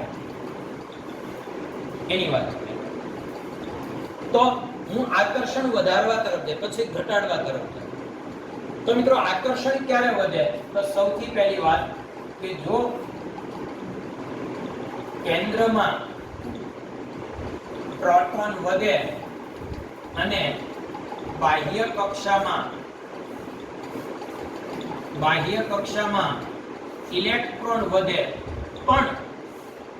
પરંતુ શું તો કે બાહ્ય કક્ષાનો ક્રમ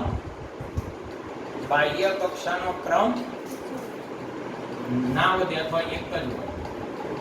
બાહ્ય કક્ષાનો ક્રમ એકનો એક હોય પણ કેન્દ્રમાં પ્રોટોન અને બાહ્ય કક્ષામાં ઇલેક્ટ્રોન વધે એટલે આકર્ષણ વધે. આ એક વાત ધ્યાનમાં લો. હું તમને એક ઉદાહરણથી સમજાવું.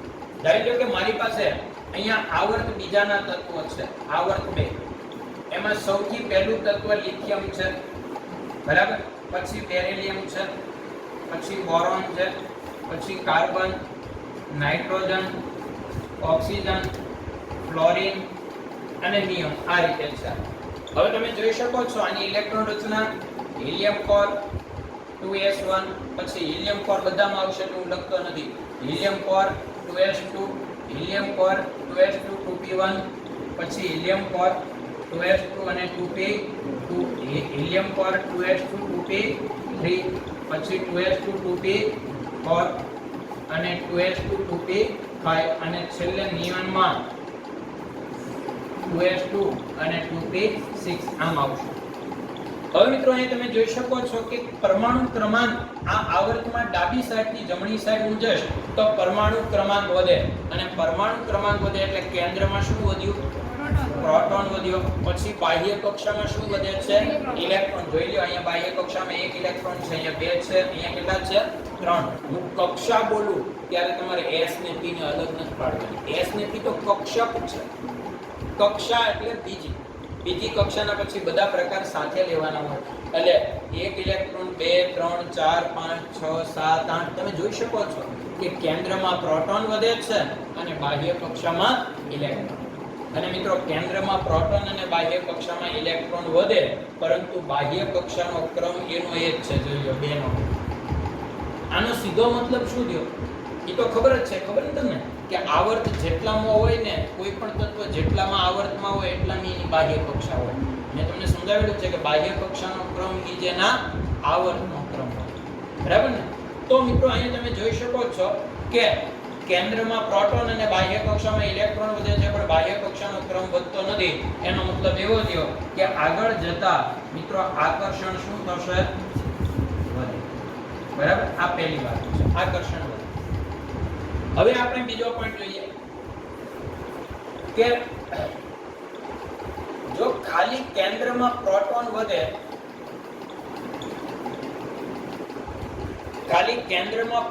વધે પરંતુ બાહ્ય કક્ષામાં ઇલેક્ટ્રોન સમાન હોય મિત્રો તો પણ આકર્ષણ વધે.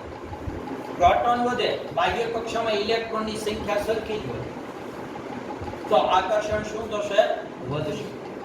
બરાબર? હું આ ટોપિકને તમારી એવા અર્થમાં સમજાવું છું. હું એક આવર્તને પકડીને નથી કહી દેતો હાલો આમ જાઓ. હું એ રીતે સમજાવું છું કે તમારે કોઈ પણ ઉદાહરણને તમે કઈ રીતે સરખાવી. અને મિત્રો આકર્ષણ ક્યારે વધે અને ઘટે એ તમને ખબર પડી જાય તો કોઈ ગુણધર્મ સમજવો તમારા માટે અઘરો નથી. એટલે આપણે પહેલા એ સમજીએ છીએ. તો કેન્દ્રમાં પ્રોટોન વધે અને બાહ્ય કક્ષામાં ઇલેક્ટ્રોન સમાન હોય, આવા ઉદાહરણ મારે આપવા હોય તો તમને એવા કેટલાક ઉદાહરણ આપો. ધારી લો કે મારી પાસે મિત્રો F-1 છે, પછી નિયોન છે અને Na+ છે. પરમાણુના આયન બધું હોય તો મિક્સ હોય, બરાબર. હવે તમે જુઓ, આનો પરમાણુ ક્રમાંક 9 છે, આનો 10 છે, આનો 11 છે. મિત્રો તમે જોઈ શકો છો કે અહીંયા પ્રોટોનની સંખ્યા કેટલી છે? 9. અહીંયા 10 અને અહીંયા 11. પ્રોટોનની સંખ્યા વધી કે નહીં કેન્દ્રમાં? ઓકે. હવે તમને ઇલેક્ટ્રોનની વાત કરું. આની પાસે 9 ઇલેક્ટ્રોન હતા, પણ એક એને શું કર્યો? મેળવ્યો. એટલે બહારની કક્ષામાં કેટલા થઈ ગયા? 8. બરાબર ને?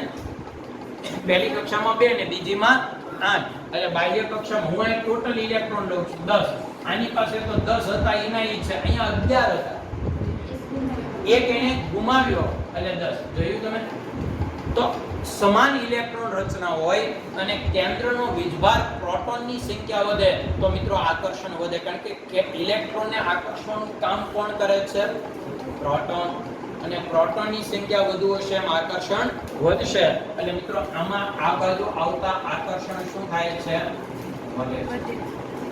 આમાં આકર્ષણ વધે. બરાબર. તો આકર્ષણ કઈ રીતે વધે એની મેં તમને વાત કરી. ઓકે, આ ખ્યાલ આવી ગયો. હવે આપણે બીજી વાત કરીએ. આકર્ષણ કઈ રીતે વધે આપણે સમજી લીધું.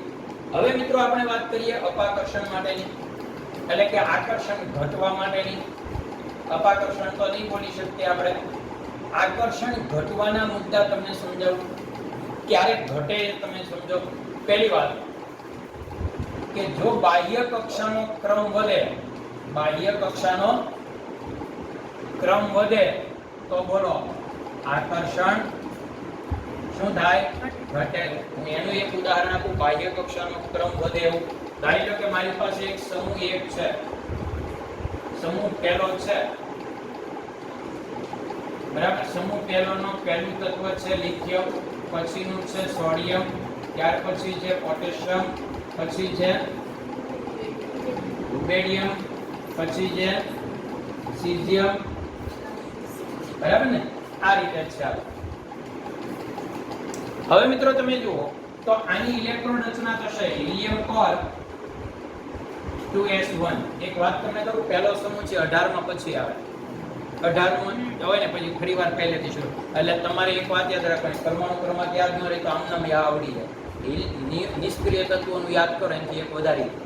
હિલિયમ 2 તો લિથિયમ 3, નિયોન 10 તો સોડિયમ 11, આર્ગોન 18 તો પોટેશિયમ 19, પછી ક્રિપ્ટોન 36 તો રુબિડિયમ 37, ઝેનોન 54 તો ખ્યાલ આવી ગયો.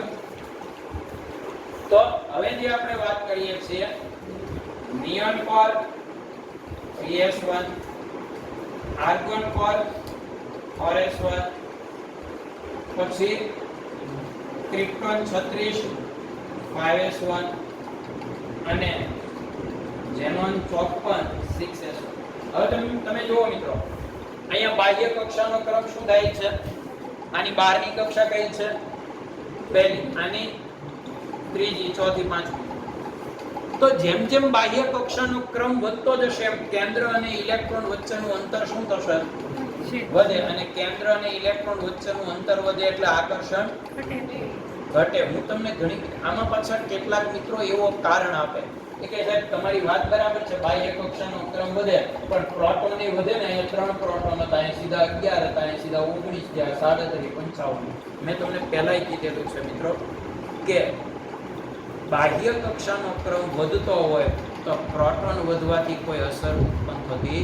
પ્રોટોન વધવાથી જે આકર્ષણમાં વધારો થાય ને, પણ બાહ્ય કક્ષાનું અંતર વધે ને ત્યારે ઘટાડો કેવો છે? મોટો. હું દર વખતે આ ઉદાહરણ આપીને સમજાવું. આમાં 3 જ પ્રોટોન છે, આમાં 55 પ્રોટોન છે, છતાં અહીંયા આકર્ષણ વધુ છે બાહ્ય કક્ષાને, અહીંયા ઓછું. શું કામ? હું ઘણી બધી વાર તમને એવું ઉદાહરણ આપું ત્યારે મેં સમજાવેલું કે તમારી પાસે 2 નાના ચુંબક છે, 2 નાના ચુંબક છે. અને બે નાના ચુંબકને તમે ખાલી 3 સેન્ટીમીટર દૂર મૂકી દો તો નાના ચુંબક છે એમાં ચુંબકત્વ ઓછું છે મને ખ્યાલ છે, પણ છતાં એ આકર્ષણ કરશે. તમે 3 સેન્ટીમીટર દૂર રાખીને આમ પકડી રાખો તો એ એકબીજાને આકર્ષે. આકર્ષવાની વૃત્તિ એની ઓછી છે, 100% ઓછી છે, કારણ કે નાના છે. પણ મિત્રો નજીક હોવાથી આકર્ષણની અસર વધુ થાય છે. આકર્ષણ કરવાની વૃત્તિ ઓછી હોવા છતાં અસર વધુ થાય. અને બે તમારી પાસે મોટા ચુંબક છે પણ એક આ ખૂણે રૂમમાં પડ્યું હોય ને એક રૂમના આ ખૂણે પડ્યું હોય તો ગમે એટલું આકર્ષણ હોય પણ અંતરને લીધે એ આકર્ષણની અસર કોઈ થતી નથી. આમાં મિત્રો એના જેવું છે. 55 પ્રોટોન છે પણ કેન્દ્રથી બાહ્ય કક્ષાનું અંતર જ એટલું બધું દૂર છે કે એની અસર ત્યાં સુધી પહોંચી શકતી નથી. કારણ કે બાહ્ય કક્ષા 6ઠી છે તો એની અંદર 5 કક્ષાઓ પૂર્ણ ભરાયેલી છે અને પૂર્ણ ભરાયેલી કક્ષાઓ સ્ક્રીનિંગ અસર ઉત્પન્ન કરે છે. બરાબર? તો આ એક વાત ખાસ ધ્યાનમાં રાખવાની. મેં એટલે જ બોલ્યો હતો કે બાહ્ય કક્ષાનો ક્રમ બદલાતો હોય તો બાકીના બધા ગુણધર્મો અવગણી નાખવા. બાકીના બધા ગુણધર્મો, કારણ કે એની એ મોટામાં મોટી અસર કરતું પરિબળ છે. તો અહીંયા આપણે એક ખાસ ધ્યાનમાં રાખીએ કે નીચે જતા આકર્ષણ શું થશે? ઘટશે. એક જ સમૂહમાં નીચે જતા આકર્ષણ ઘટે પછી આ ગુણધર્મ ખાલી પહેલા સમૂહને ન લાગુ પડે, બધાને લાગુ પડે. બધા સમૂહને લાગુ પડે. બરાબર? તો આ એક વાત મિત્રો ખાસ યાદ રાખીએ કે આકર્ષણ ઘટવા માટેનું પરિબળ એટલે કે કારણ શું છે. પછી બીજી એક વાત કરું કે કેન્દ્રમાં પ્રોટોન સમાન હોય. અહીંયા પ્રોટોન વધતો હતો, અહીંયા પ્રોટોન સમાન હોય પરંતુ બાહ્ય કક્ષામાં ઇલેક્ટ્રોન વધે ને તો પણ આકર્ષણ ઘટે. હું તમારી સામે એવું એક ઉદાહરણ આપું. બરાબર? પ્રોટોન એટલા ને એટલા હોય, ઇલેક્ટ્રોન વધે તો પણ આકર્ષણ વધે. આપણે જોઈએ દાખલા તરીકે તમને કહું કે મારી પાસે ક્લોરીન છે અને ક્લોરીન ઋણાયન છે. ક્લોરીન અને ક્લોરીન ઋણાયન. તો અહીંયા તમે જોઈ શકો છો પ્રોટોન કેટલા છે મિત્રો? પરમાણુ ક્રમાંક 17. તો આના પણ પ્રોટોન તો 17 જ હોય ને, પણ અહીંયા ઇલેક્ટ્રોન બાહ્ય કક્ષામાં કેટલા હશે? 17 છે કુલ, એટલે બાહ્ય કક્ષામાં 7 હશે. અહીંયા બાહ્ય કક્ષામાં કેટલા હશે? હવે બેમાં પ્રોટોન કેવા છે? સમાન. ઓકે, બાહ્ય કક્ષાનો ક્રમ પણ બેમાં કેવો હશે? સમાન. બે ક્લોરીન જ છે ને ભાઈ. બાહ્ય કક્ષા કઈ હશે? ત્રીજી. બરાબર ને? તમે ક્લોરીનની ઇલેક્ટ્રોન રચના લખો એટલે ખબર પડશે. નિયોન કોર 3s2 અને 3p5. બરાબર ને? તો અહીંયા 5 ઇલેક્ટ્રોન હશે p માં, અહીંયા 6 હશે એટલે 5 અને 2 s ના એટલે 7 થયા. અહીંયા કેટલા થયા? 8. તો મિત્રો આમાં આકર્ષણ આ ક્લોરીન કરતા આમાં આકર્ષણ ઘટે. ક્લોરીન કરતા ઋણ ક્લોરીનનું આકર્ષણ ઘટે. શું કામ? મેં તમને એક ઉદાહરણ આપીને ત્યારે કહેતો હતો કે ધારી લો આમાં જે કોઈ મિત્રનો બર્થડે હોય અને તમે એવું માનો કે 20 વિદ્યાર્થી બેઠા જ છે તો 20 વિદ્યાર્થીને મારે ચોકલેટ આપવી છે અને તમે લોકો બધાને ત્રણ ચોકલેટ આવે એવી રીતે મેનેજ કરીને આવ્યા. કારણ કે તમને ખબર પડી ગઈ કે નીટ વાળા ગુજરાત બોર્ડ વાળા અલગ થઈ ગયા એટલે આપણે 20 વિદ્યાર્થીઓને આપવાની છે એટલે તમે 3 લેખે ગણીને આવ્યા, 60 ચોકલેટ લઈને આવ્યા. કેટલી આવ્યા? 60.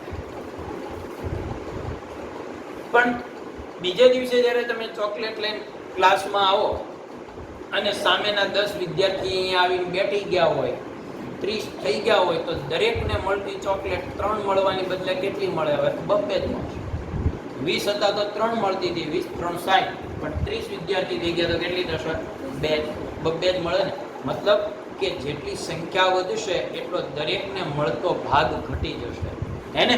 તો એવું અહીંયા થાય કે અહીંયા 17 પ્રોટોન દ્વારા લાગતું આકર્ષણ કેટલાને લાગતું હતું? 7 પ્રોટોન એટલે 7 ભાગ પડતા હતા અને અહીંયા હવે કેટલાને લાગશે? 8 એટલે 8 ભાગ પડશે. તો દરેક ઇલેક્ટ્રોનની સંખ્યા વધી ગઈ તો દરેક ઇલેક્ટ્રોનને લાગતા આકર્ષણમાં શું થશે? ઘટાડો થાય કે નહીં? ઘટાડો. એટલે ખાસ મિત્રો યાદ રાખજો કે 17 પ્રોટોન દ્વારા અહીંયા 7 ઇલેક્ટ્રોનને આકર્ષણ લાગે એટલે 7 ભાગ પડે, અહીંયા 8 ભાગ પડે અને જેટલા ભાગ વધુ પડશે એટલું પ્રત્યેકને લાગતું આકર્ષણ શું થશે? ઘટશે. આ મેં આપણા શબ્દોમાં સમજાવ્યું, યાદ રાખવા. બાકી નિયમ તો મારે આમ સમજાવવો જોઈએ કે 7 ઇલેક્ટ્રોન બાહ્ય કક્ષામાં હોય ત્યારે થોડા કેન્દ્રથી ત્યારે ઇલેક્ટ્રોન વચ્ચે અંતર હોય, જગ્યા એક ખાલી છે એટલે કેન્દ્ર ઇલેક્ટ્રોન વચ્ચે અપાકર્ષણ કેવું થાય? ઓછું. અને ઓછું અપાકર્ષણ થાય એટલે કેન્દ્રની કેવી હોય કક્ષા? નજીક. અને આ 8 ઇલેક્ટ્રોન થાય એટલે પૂરી ભરાઈ જાય કક્ષા. પૂરી ભરાઈ જાય એટલે ઇલેક્ટ્રોન વચ્ચે શું થાય? અપાકર્ષણ. એટલે કક્ષા થોડી શું થાય? ફૂલે. ફૂલે એટલે કદ શું થાય? વધે. કદ વધે એટલે કેન્દ્રથી અંતર વધે એટલે આકર્ષણ ઘટે. પણ આમે તમને યાદ રાખવા માટે સમજાવ્યું કે 7 ને ભાગ પાડો, 17 પ્રોટોનને આપેલો આકર્ષણને 7 ભાગ પાડો અને 8 ભાગ પાડો તો દરેક ઇલેક્ટ્રોનને લાગતું આકર્ષણ ઘટે. તો મિત્રો ક્લોરીન કરતા ક્લોરીન ઋણ આયનમાં આકર્ષણ હંમેશા શું થાય? ઘટે. સમજાયું? એટલે આ એક વાત તમે જો આકર્ષણનો વધારો અને ઘટાડો સમજી લો તો મિત્રો કોઈ પણ ગુણધર્મ અઘરો નથી. કારણ કે પરમાણુય ત્રિજ્યા છે કોના ઉપર આધાર રાખે? આકર્ષણ ઉપર. આકર્ષણ વધુ એટલું કદ શું થાય? સંકોચાય. અને કદ સંકોચાય એટલી ત્રિજ્યા ઘટે. આકર્ષણ વધે એમ ત્રિજ્યા ઘટે. એટલે મારે તમને હવે ખાલી એટલું જ સમજાવવાનું છે કે આ પરમાણુય ત્રિજ્યા એ આકર્ષણના વ્યસ્ત છે. આકર્ષણનું કેવું હોય? વ્યસ્ત હોય. હવે આકર્ષણ વધશે એટલે પરમાણુય ત્રિજ્યા ઘટશે. કારણ કે આકર્ષણ વધે એટલે કક્ષા શું થાય? સંકોચાય. એટલે કદ શું થશે? ઘટે. અને કોઈ પરમાણુનું કદ ઘટે એટલે ત્રિજ્યા પણ શું થવાની છે? ઘટવાની. પછી એવી રીતે આયનીય ત્રિજ્યા પણ મિત્રો એ જ નિયમ, એમાં પણ આકર્ષણથી વ્યસ્ત જશે. પછી આયનીકરણ એન્થાલ્પીમાં શું થશે? તો કે આયનીકરણ એન્થાલ્પી એટલે શું? યાદ કરો વ્યાખ્યા. ઇલેક્ટ્રોન મુક્ત કરવા માટે આપવી પડતી પરમાણુમાંથી બાહ્ય કક્ષામાં રહેલા ઇલેક્ટ્રોનને મુક્ત કરવા માટે આપવી પડતી ઊર્જા. તો એનો મતલબ એવો થયો ને મિત્રો કે મુક્ત કરવા માટે ઓછી ઊર્જા ક્યારે આપવી પડે? જ્યારે મુક્ત કરવો સહેલો હોય ત્યારે. અને મુક્ત કરવો સહેલો ક્યારે હોય? આકર્ષણ ઓછું હોય. મતલબ આકર્ષણ ઓછું એમ આયનીકરણ એન્થાલ્પી ઓછી. કેમ? તો કે આકર્ષણ ઓછું એમ મુક્ત કરવો સહેલો. ઓછી ઊર્જાથી મુક્ત થઈ શકે હે ને. એટલે આ આયનીકરણ એન્થાલ્પી છે એ આકર્ષણના સમપ્રમાણમાં છે મિત્રો. જ્યાં આકર્ષણ ઓછું ત્યાં મુક્ત કરવો સહેલો, મતલબ ઊર્જા ઓછી, આપવી પડતી ઊર્જા ઓછી. ત્યાર પછીની વાત તમને કરું તો ઇલેક્ટ્રોન પ્રાપ્તિ એન્થાલ્પી. એમાં આકર્ષણ વધુ ત્યાં ફાયદો થાય. કારણ કે ઇલેક્ટ્રોન પ્રાપ્તિ એન્થાલ્પી એટલે શું? તો કે કોઈ પણ પરમાણુ જ્યારે ઇલેક્ટ્રોન મેળવે ત્યારે એને મુક્ત કરેલી ઊર્જા. ઇલેક્ટ્રોન મેળવે ત્યારે મુક્ત કરેલી. મિત્રો મેળવવો સહેલો ક્યારે પડે? આકર્ષણ વધે. જો ગુમાવવામાં આકર્ષણ ઓછું હોય એમ ફાયદો, કારણ કે આકર્ષણ ઓછું હોય એમ ગુમાવવો સહેલો. પણ મેળવવો હોય ત્યારે આકર્ષણ વધુ એમ ફાયદો થાય ને. તો આકર્ષણ જેમ વધારે એમ મેળવવો સહેલો. બરાબર ને? એટલે આકર્ષણ જેમ વધે એમ મેળવવો સહેલો. અને જેટલો મેળવવો સહેલો હોય ને એમ મિત્રો ઇલેક્ટ્રોન પ્રાપ્તિ એન્થાલ્પીનું ઋણ મૂલ્ય વધુ. સાંભળજો કાન ખોલીને, ઋણ મૂલ્ય વધુ. કારણ કે આ જ્યારે ટોપિક હું સમજાવતો ત્યારે હું ભાર દઈને તમને સમજાવતો હતો કે ઋણ મૂલ્ય શું કામ. તમે એકવાર ફરીવાર આ ટોપિક સમજી લો. કારણ કે અહીંયા બે રીતે પ્રશ્ન પૂછે, લગભગ મોટાભાગના વિદ્યાર્થીઓ ભૂલ કરે છે.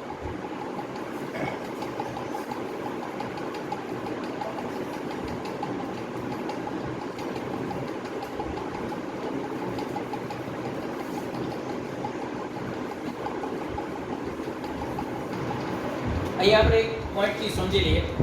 ધારી લો કે હું એમ કહું કે ભાઈ મારી પાસે કોઈ એક તત્વ છે, હાલો x તત્વ છે, બરાબર? અત્યારે એની પાસે 10 જૂલ ઊર્જા છે. હવે આ 10 જૂલ ઊર્જા જે છે એની પાસે x તત્વ છે, અત્યારે 10 જૂલ ઊર્જા છે. આ ખાલી ઉદાહરણ સમજવા માટે. એ ઇલેક્ટ્રોન મેળવી અને ઋણાયન બનવા માંગે છે, મતલબ ઇલેક્ટ્રોન મેળવવા માંગે છે.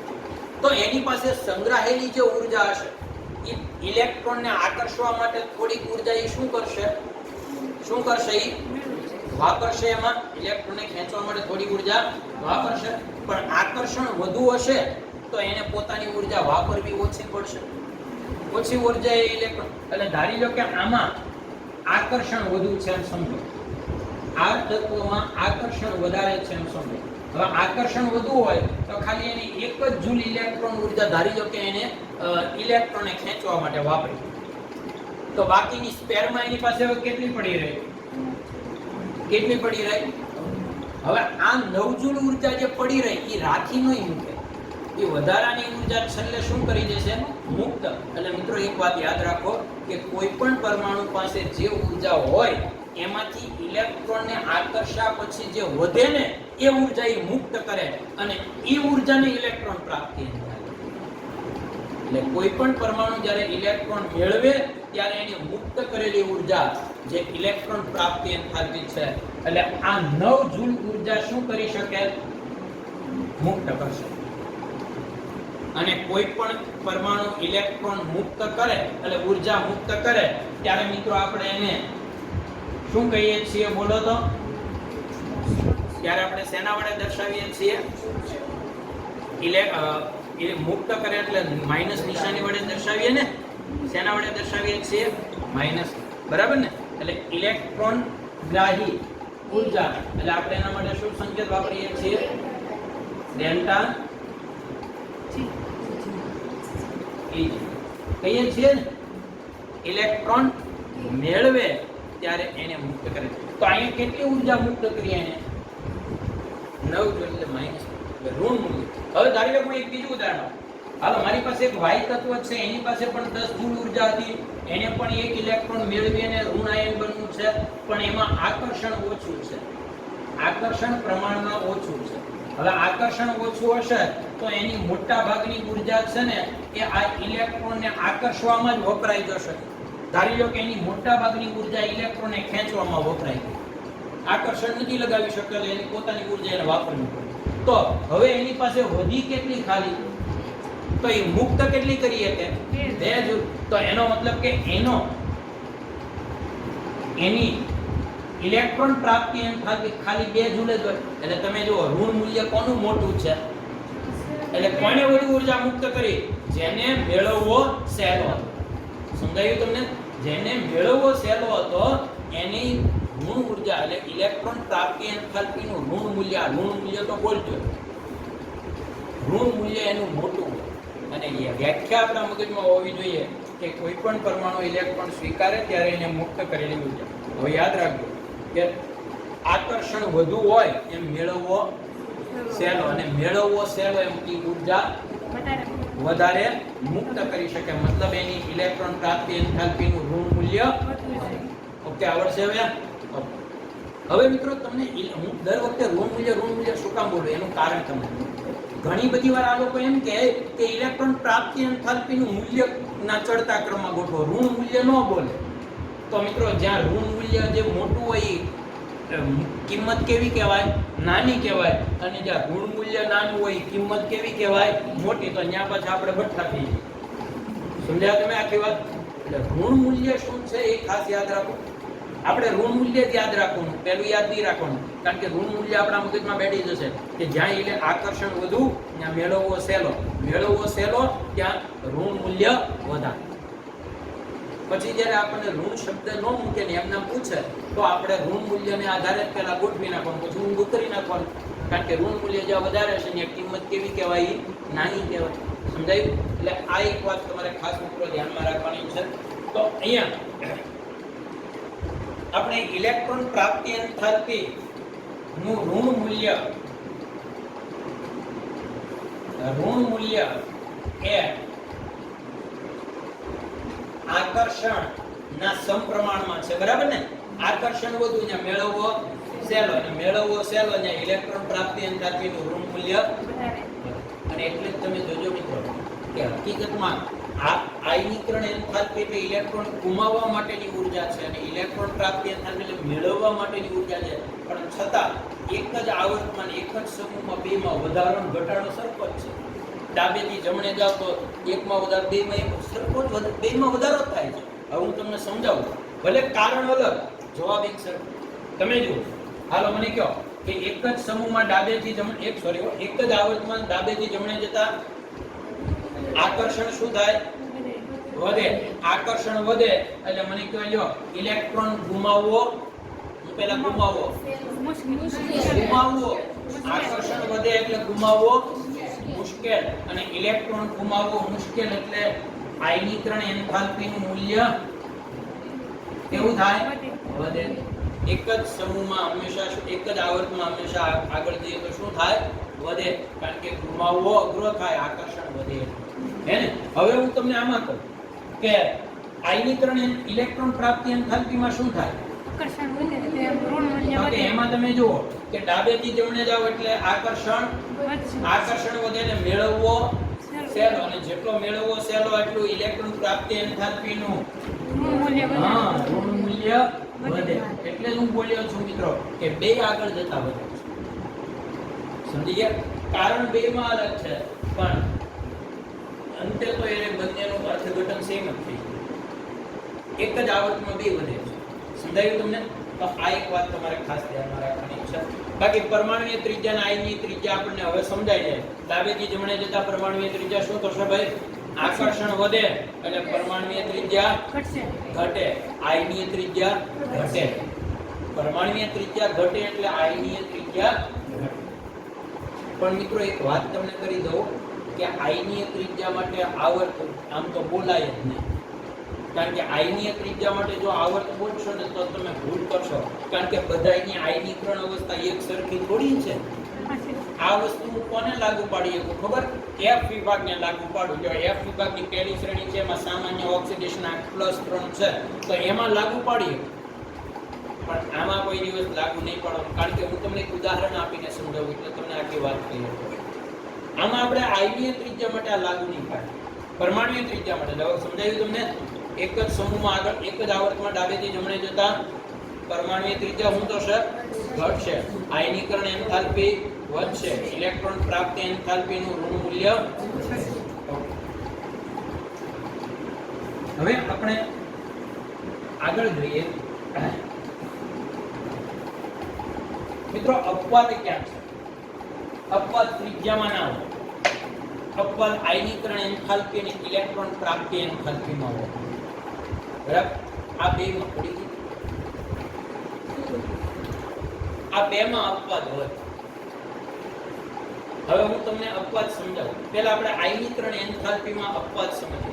મિત્રો આયનીકરણ એન્થાલ્પીમાં ઇલેક્ટ્રોન શું કરવાનો છે? મુક્ત કરવાનો. તમારા મગજમાં અપવાદ પહેલા એક જ આવર્તમાં શું થાય હોવું જોઈએ. એક વાત તમને કરી દઉં. અપવાદ આવર્તમાં જ હોય, સમૂહમાં અપવાદ છે જ નહીં. સમૂહમાં અપવાદ છે ક્યાં? ઇલેક્ટ્રોન પ્રાપ્તિ એન્થાલ્પીમાં, અને એ પણ ક્યાં? 17મા સમૂહ, 16મા સમૂહ અને 15મા સમૂહ. એવું તમને કહી દઉં. કે પછી કશ પણ આવર્તમાં જ મોટે ભાગે અપવાદ હોય, કારણ કે એમાં માઇનોર તફાવત છે. ઓલા સમૂહમાં તો શું થાય? આખી કક્ષાનો ક્રમ જ બદલાઈ જતો હોય. આમાં સીધા એટલે અપવાદની કોઈ શક્યતા રહે નહીં. અપવાદ ક્યાં જાય? જ્યાં આકર્ષણ અને અપાકર્ષણમાં માઇનોર ઘટાડો કે માઇનોર વધારો થતો હોય ત્યાં. ઓકે, હાલો હવે આપણે વાત કરીએ. સૌથી પહેલા અહીંયા જે તમે સમજ્યા છો એ રિપીટ કરી દો. બોલો ભાઈ, ડાબેથી જમણે જતા આકર્ષણ શું થાય? આકર્ષણ, અને આકર્ષણ વધે એટલે આયનીકરણ એન્થાલ્પી શું થાય? તો આના કરતા આમાં વધારે. આમ આગળ જેમ મતલબ ઇલેક્ટ્રોન ગુમાવવો કેવો પડે? મુશ્કેલ. હે ને?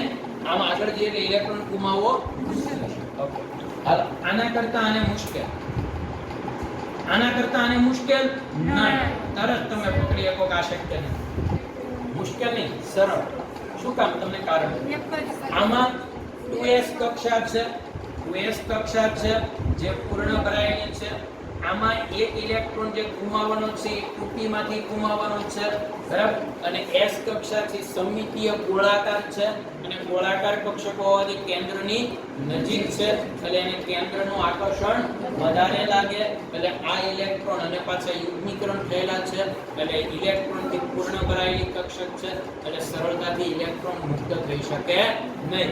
એની સામે અહીંયા તો કે નિયમ પ્રમાણે આગળ જેમ ઇલેક્ટ્રોન ગુમાવવો અઘરો થાય પણ આમાં અને આમાં અઘરો થવાની બદલે બેરિલિયમ કરતા બોરોનને સરળ છે.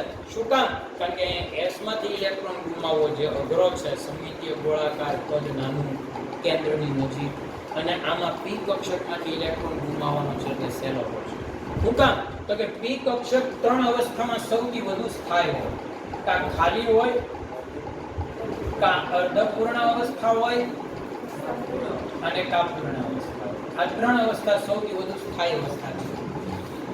હવે અહીંયાથી તમે એક ઇલેક્ટ્રોન ગુમાવી દેશો એટલે સ્થાયી અવસ્થા મળશે અને કોઈ પણ પરમાણુ પોતાની સ્થાયી અવસ્થા પ્રાપ્ત કરવાનો પ્રયત્ન કરે તો તમે સમજી શકો છો કે આને સ્થાયીતા મળે એટલે ફાયદો થાય ને કોઈ પણ પરમાણુ ફાયદા તરફ જ આગળ વધે ને એનો તો લેવો દેવો કે આગળ જતા આયનીકરણ એન્થાલ્પીનું મૂલ્ય વધતું હતું પણ અહીંયા વધવાને બદલે શું થયું? આ પહેલો અપવાદ. કયા સમૂહમાં અપવાદ છે? બીજા અને 13 માં. બરાબર ને ભાઈ? આ આવર્ત બીજો છે પણ આ બીજા આવર્તની પહેલી હરોળ એટલે કોણ? પહેલો સમૂહ. આ બીજો સમૂહ. આ એ તો પછી આપણને ખબર હોવી જોઈએ ને. હા, હવે બીજા અને 13 માં માપવા છે મિત્રો. બીજા અને 13 માં ખાલી બીજા આવર્તમાં જ અપવાદ ન હોય પછી આ બેરિલિયમની નીચેનું મેગ્નેશિયમ અને બોરોનની નીચેના એલ્યુમિનિયમમાં પણ આ જ અપવાદ આવે. સમજાયું?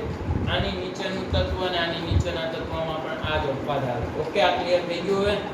એટલે જ્યારે જ્યારે તમે ઇલેક્ટ્રોન પ્રાપ્તિ એન્થાલ્પી હોય કે ઇલેક્ટ્રોન આયનીકરણ એન્થાલ્પી, ઇલેક્ટ્રોન રચના જોઈને જ આપણે અર્થઘટન કરવાનું એટલે ભૂલ નહીં. ઓકે, હવે આના કરતા આને સહેલો પડશે. યસ, સહેલો પડશે. આના કરતા આને ગુમાવવો સહેલો પડશે. આના કરતા આને આ કાર્બનને તો સહેલો જ પડે ને આની કરતા.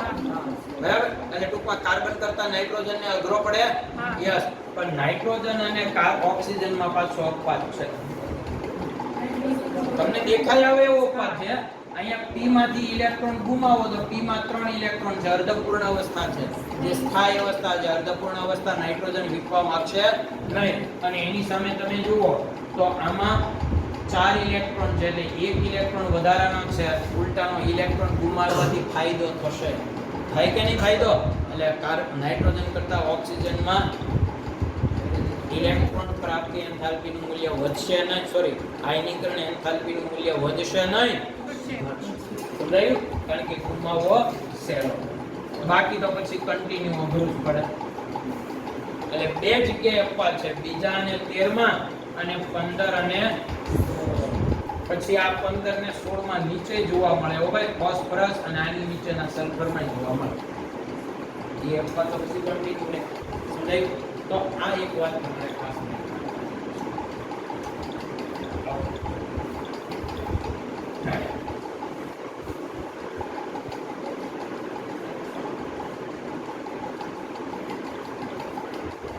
હવે એક બીજી વાત સાથે સાથે, કારણ કે મોટે ભાગે નીચે આપણે અહીંયા ભૂલ કરશું. નાઇટ્રોજનનો પરમાણુ ક્રમાંક 7, ઓક્સિજનનો 8. નાઇટ્રોજનની ઇલેક્ટ્રોન રચના છે હિલિયમ કોર 2s2 અને 2p3 અને આની છે હિલિયમ કોર 2s2 અને 2p3. બોલો ભાઈ, આમાંથી કોની આયનીકરણ એન્થાલ્પીનું મૂલ્ય ઓછું છે?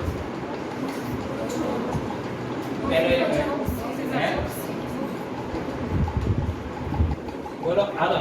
મારે અહીંથી એક ઇલેક્ટ્રોન ગુમાવવો. આની પ્રથમ આયનીકરણ એન્થાલ્પી ડેલ્ટા IH1 તો આને પણ ડેલ્ટા IH1. પહેલો ઇલેક્ટ્રોન ગુમાવવો ક્યાં સહેલો પડશે? એટલે ઓક્સિજનની આયનીકરણ એન્થાલ્પીનું મૂલ્ય ઓછું. ઓકે ને? હવે બીજો ઇલેક્ટ્રોન ગુમાવવો. બોલો લ્યો. હવે અહીંથી એક ગુમાવો. પહેલો ઇલેક્ટ્રોન ગુમાવવો આને અઘરો પડતો હતો. આપણે સમજી શકીએ શું કામ અઘરો પડતો હતો, મેં કારણ આપ્યું. હવે ધારીએ કે આને એક ઇલેક્ટ્રોન ગુમાવી દીધો, ધન બની ગયો. આને એક ગુમાવ્યો, ધન બની ગયો. હવે તમે જુઓ તો આની બહાર p માં કેટલા ઇલેક્ટ્રોન વધ્યા? એટલે અસ્થાયી અવસ્થા 3 હતી તો ઓલરેડી વિખાઈ જ ગઈ.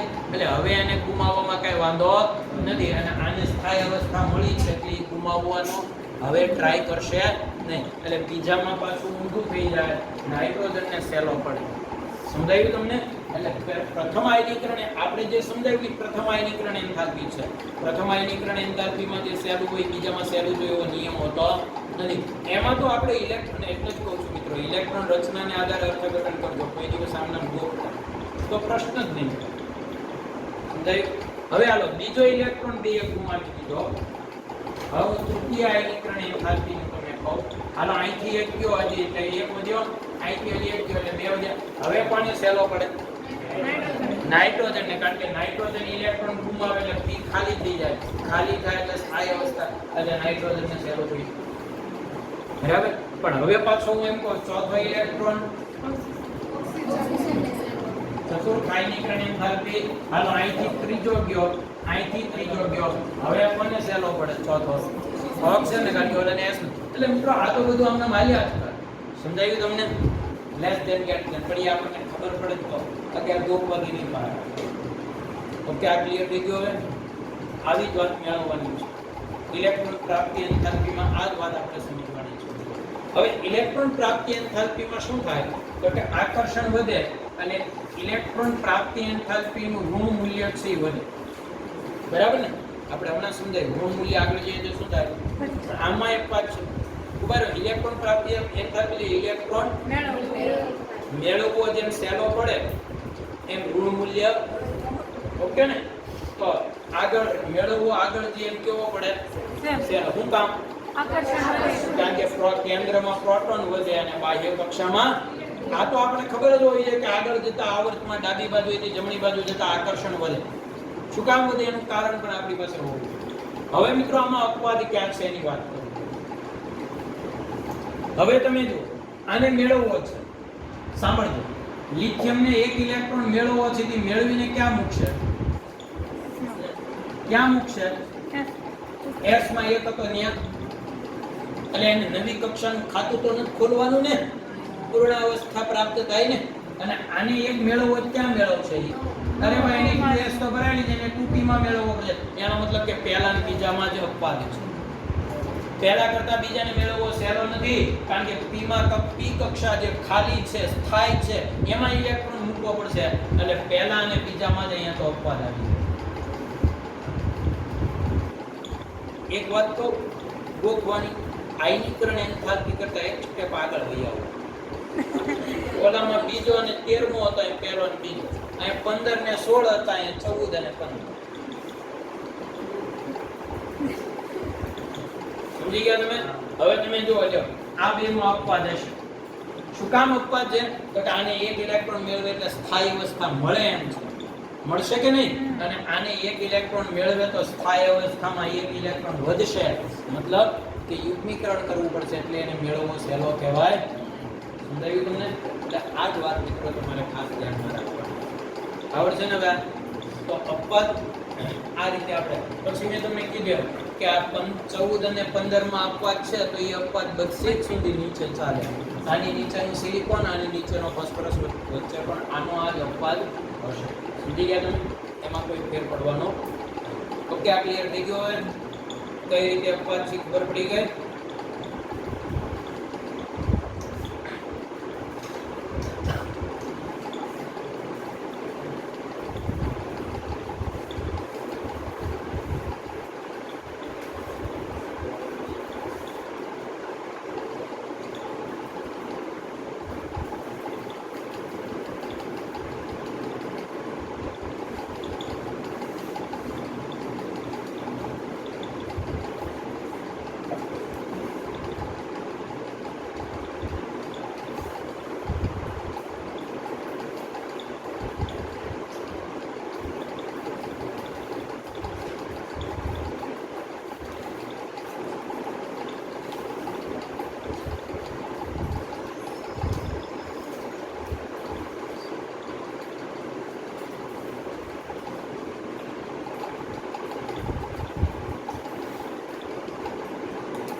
હાલો મિત્રો અહીંયા તમારી સામે છે કાર્બન, નાઇટ્રોજન, ઓક્સિજન અને સિલિકોન ને આયનીકરણ એન્થાલ્પીના ચડતા ક્રમમાં ગોઠવો.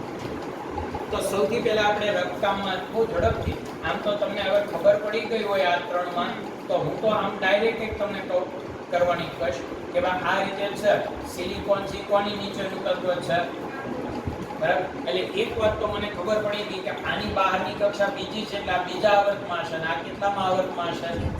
ત્રીજા, બરાબર ને? ઓકે, આની બહારની કક્ષા બીજી, આની ત્રીજી. હવે જેની બહારની કક્ષા ત્રીજી હોય એ ઇલેક્ટ્રોન ગુમાવવો કેવો પડે? સહેલો. અને સૌથી સહેલો કોને પડશે? એટલે સૌથી ઓછી આયનીકરણ એન્થાલ્પી કોની હશે? સિલિકોનની. એટલે જ્યારે તમે આ ક્રમ ગોઠવો ત્યારે સિલિકોન પહેલા આવે, આ તો કન્ફર્મ થઈ ગયું. આ તો કન્ફર્મ થઈ ગયું. હવે આ ત્રણ એક જ આવર્તમાં છે.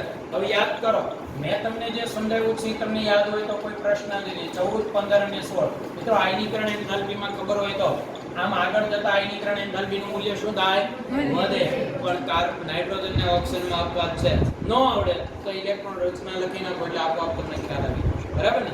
એટલે આગળ જતા આયનીકરણ એન્થાલ્પીનું મૂલ્ય વધે, મતલબ કે કાર્બનની ઓછી છે, નાઇટ્રોજનની વધુ, ઓક્સિજનની એનાથી વધુ, પણ આ બેમાં અપવાદ છે. ઓકે, એટલે ઇલેક્ટ્રોન રચનાને આધારે તમે આ ગોઠવી શકો. બહુ સિમ્પલ છે. ઓકે, એટલું રાખીએ.